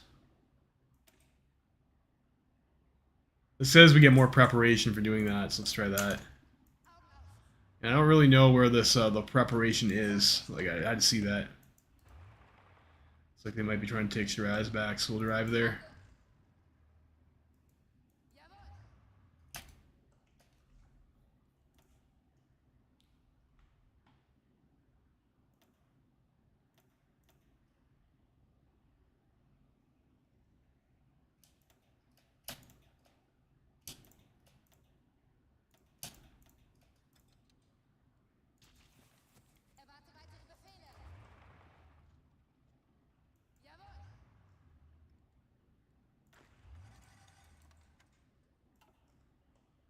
Where's their new capital for Iran? Tabriz.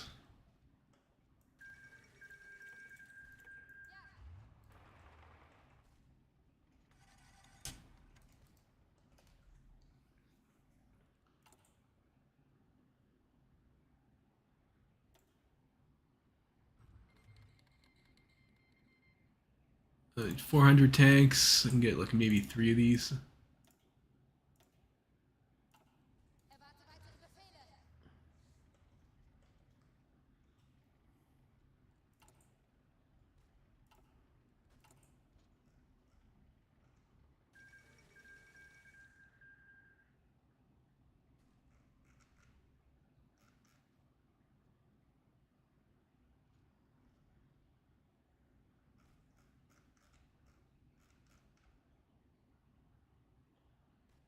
You know what? Railway construction speed, I would definitely like that.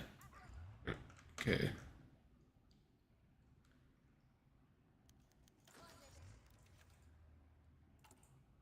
And actually, cancel that.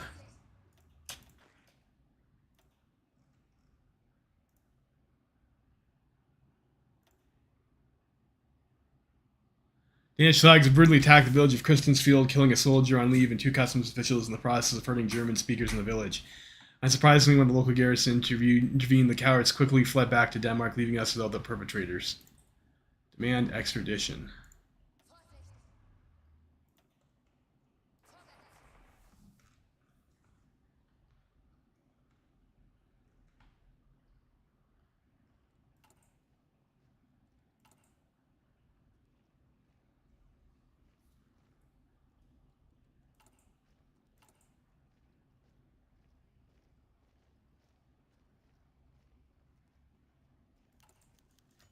Oh, good, good.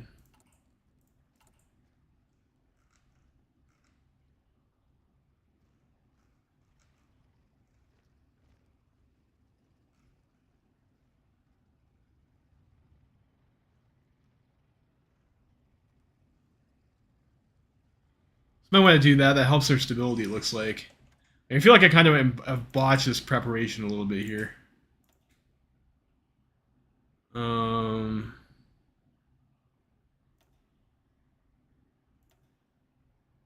for it already. A lot of mistakes this game.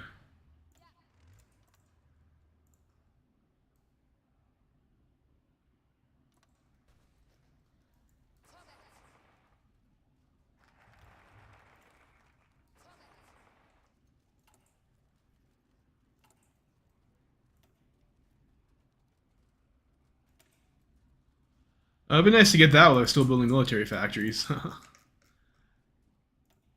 We still have lots of room for more factories, though. We'll queue up some more.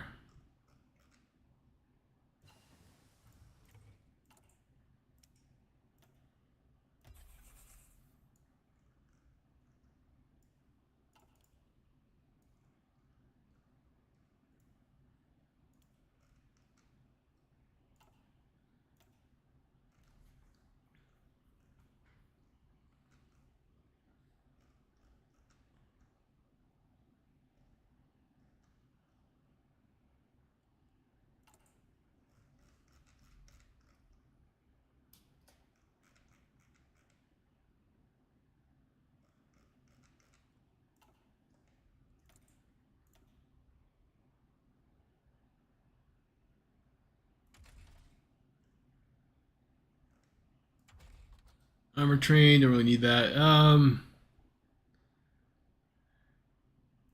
We might want to get some of the excavation techs. Like I don't think I'm like really resource constrained right now, but if things start going bad, we might lose some of our steel.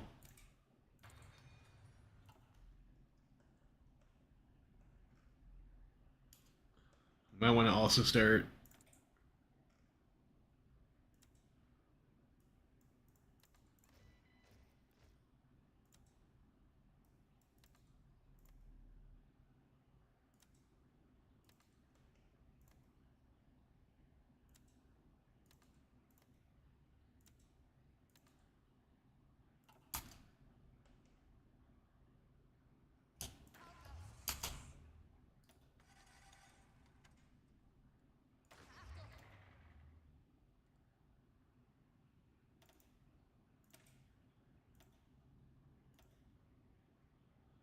some weird units they got there.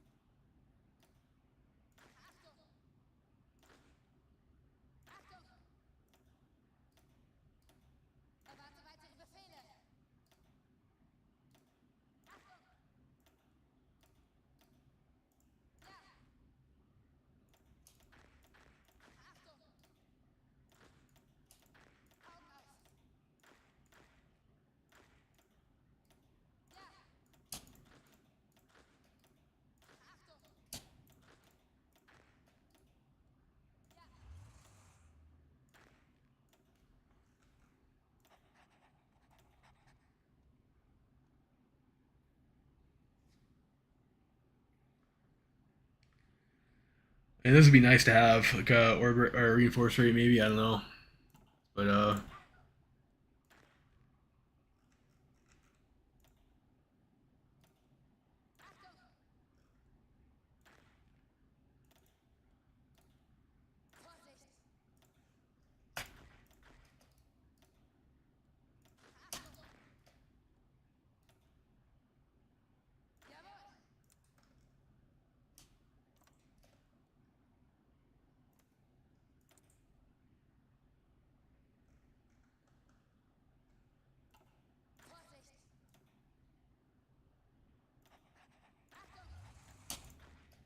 actually have a skilled staffer, so like that's actually kind of nice. You can keep that.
that, and then I guess over here.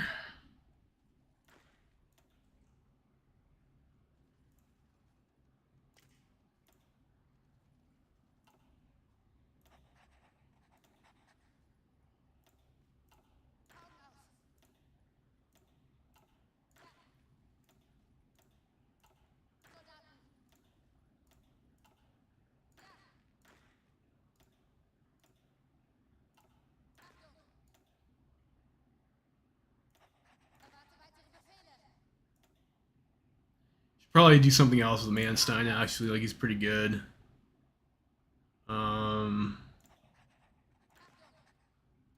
Tanks.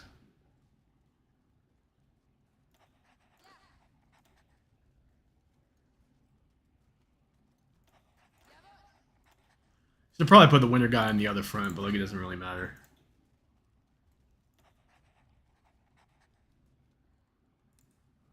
These guys are all trained. These guys are all trained. We'll have more units dropping soon. Just have to produce that amount of equipment there.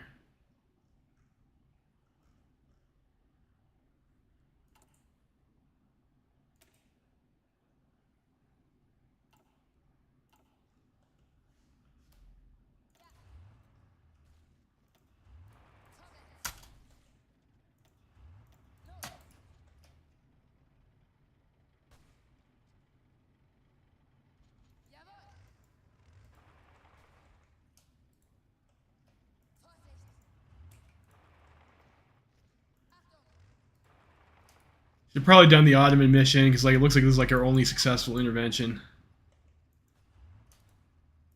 Going to Indochina was a mistake too. I should have just left the Indochina. Like I mean, I think Dutch East Indies is going to be much less of a, definitely much less of a benefit than having the Argentinians.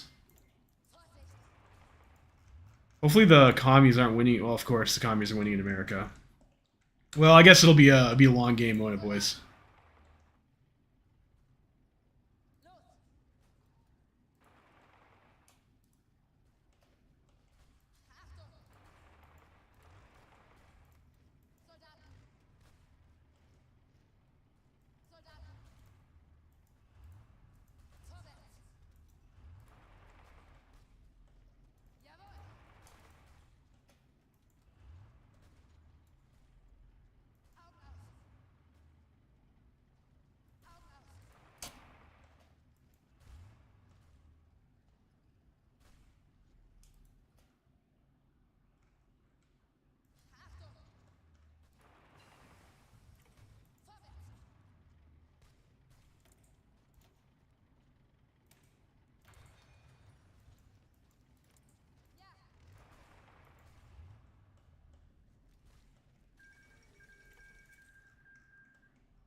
And surely Ottoman can kill Cyrenaica, right? Like surely that won't be a problem for them.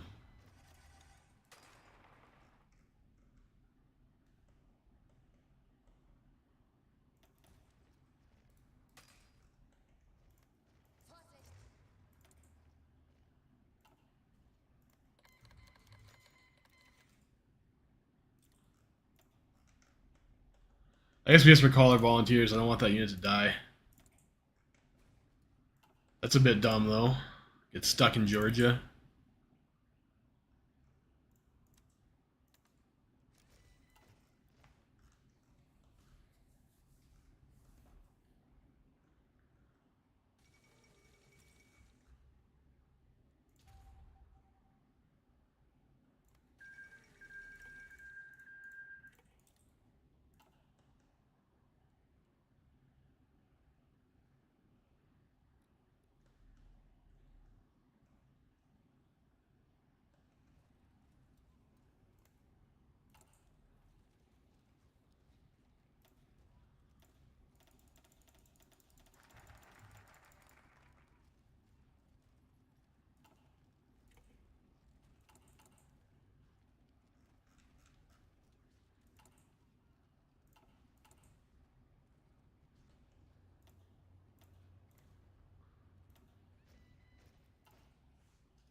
Like I might want to add the support AA here, maybe instead of the recon.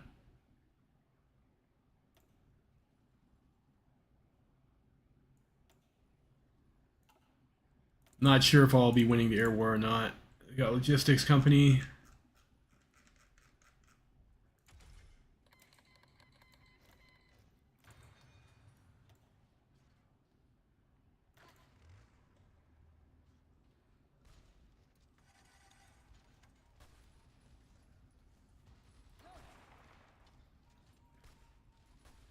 We might be able to get through over here.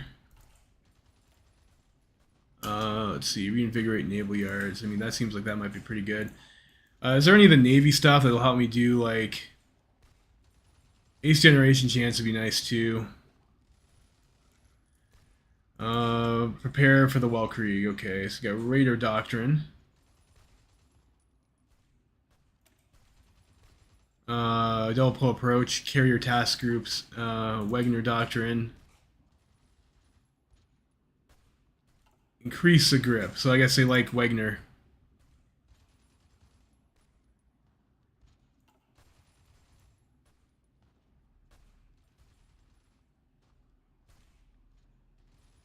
Those will be more prepared if we do that, so let's go ahead and do that.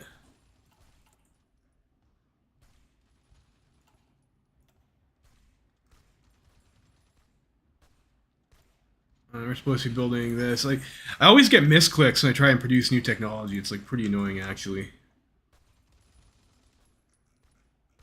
Close air support.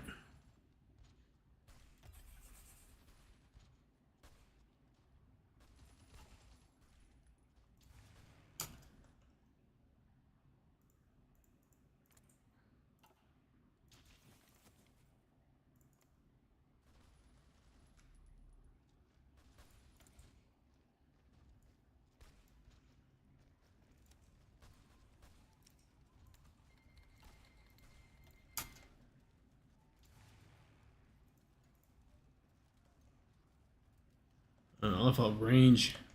Well, I have TAC bomber groups, actually.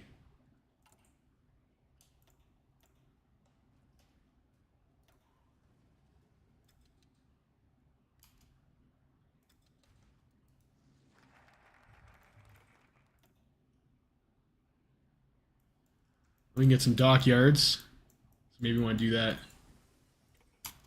Concentrated industry.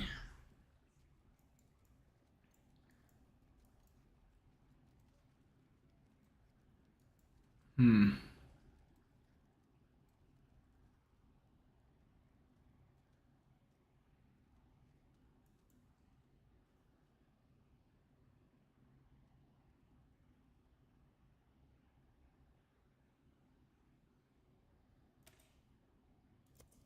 Start getting forts.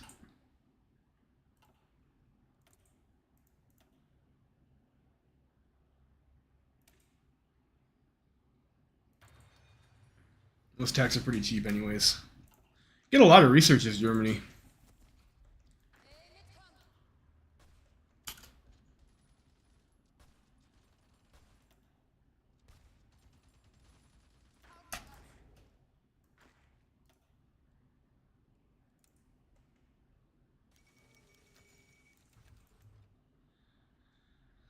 Chaos in Elfringen.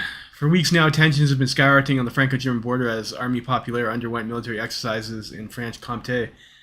At 06:30 local time, French armored troops were engaged in a firefight near the German border hamlet of Elfringen, having strayed too close to the border from their intended path. It is unclear which side shot first, but by the end, dozens were killed and local forces have entered an armed standoff. Anti-French protests have already broken out across Germany, and preliminary mobilization is underway in both nations. While high-level talks are expected to begin soon, the possibility of war still looms large. The world watches with bated breath as Europe once again spirals into conflict. Ooh, that's bad.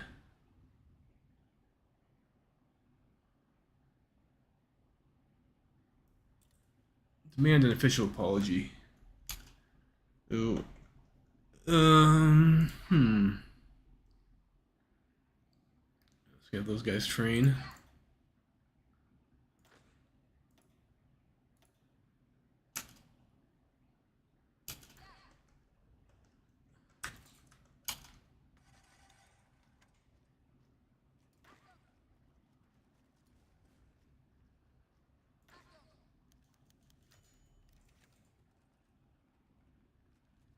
Okay, we accept their apologies.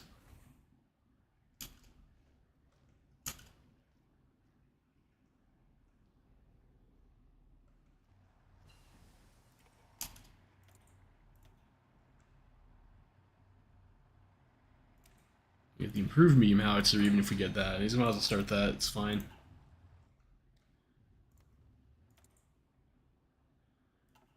I'll watch out for those sneaky French.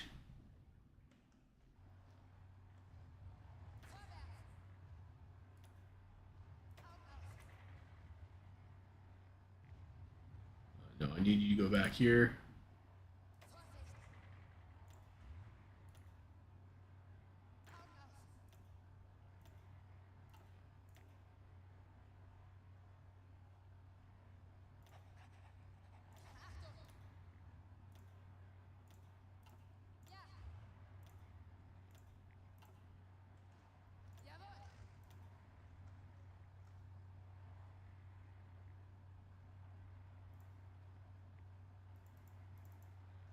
Um,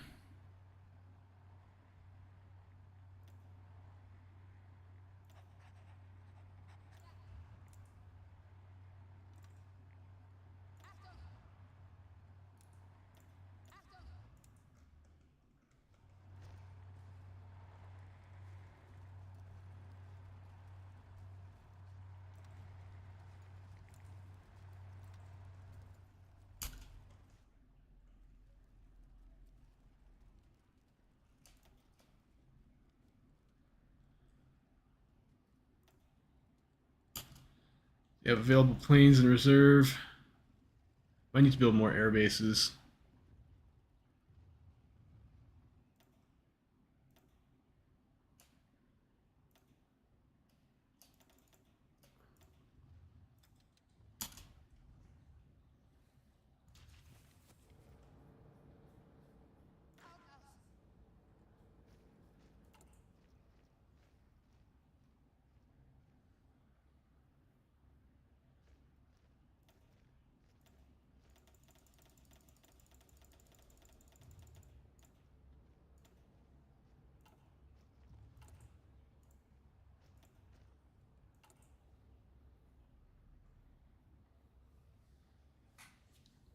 Lots of infantry equipment, maybe even an excess of infantry equipment.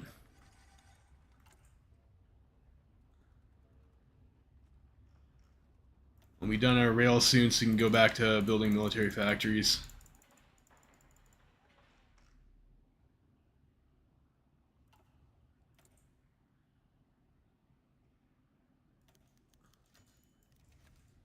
We'll do some of this, try and get our stability up. Well, because we're kind of still far, like we need so much to get war economy. We need so much. Building bridges between city and countryside. German society has always been defined by a huge divide between rural and urban regions. Widespread resentment, enemy images of one another dominate not only everyday social life but also voting patterns. The economic and agrarian crises reinforce these beliefs, and right-wing parties have long built upon rampant anti-urban notions as a way to expand their electorate. This curse on the German people must be lifted. The supposed irreconcilable differences between city and countryside are merely a myth constructed by the entrenched elites to keep the lower classes divided in an effort to reinforce their hegemony. Only unity makes us strong. Thanks to our policymakers, efforts have been undertaken to build bridges between urban and rural areas and alleviate long-standing tensions. Because a solution... Oh, fuck. I haven't even... Oh, no. Guys, how come no one told me I didn't have the game on? It's on the fucking... Has this been on the fucking stream? Oh, fuck off. Oh. Alright, I'm just gonna restart the stream then.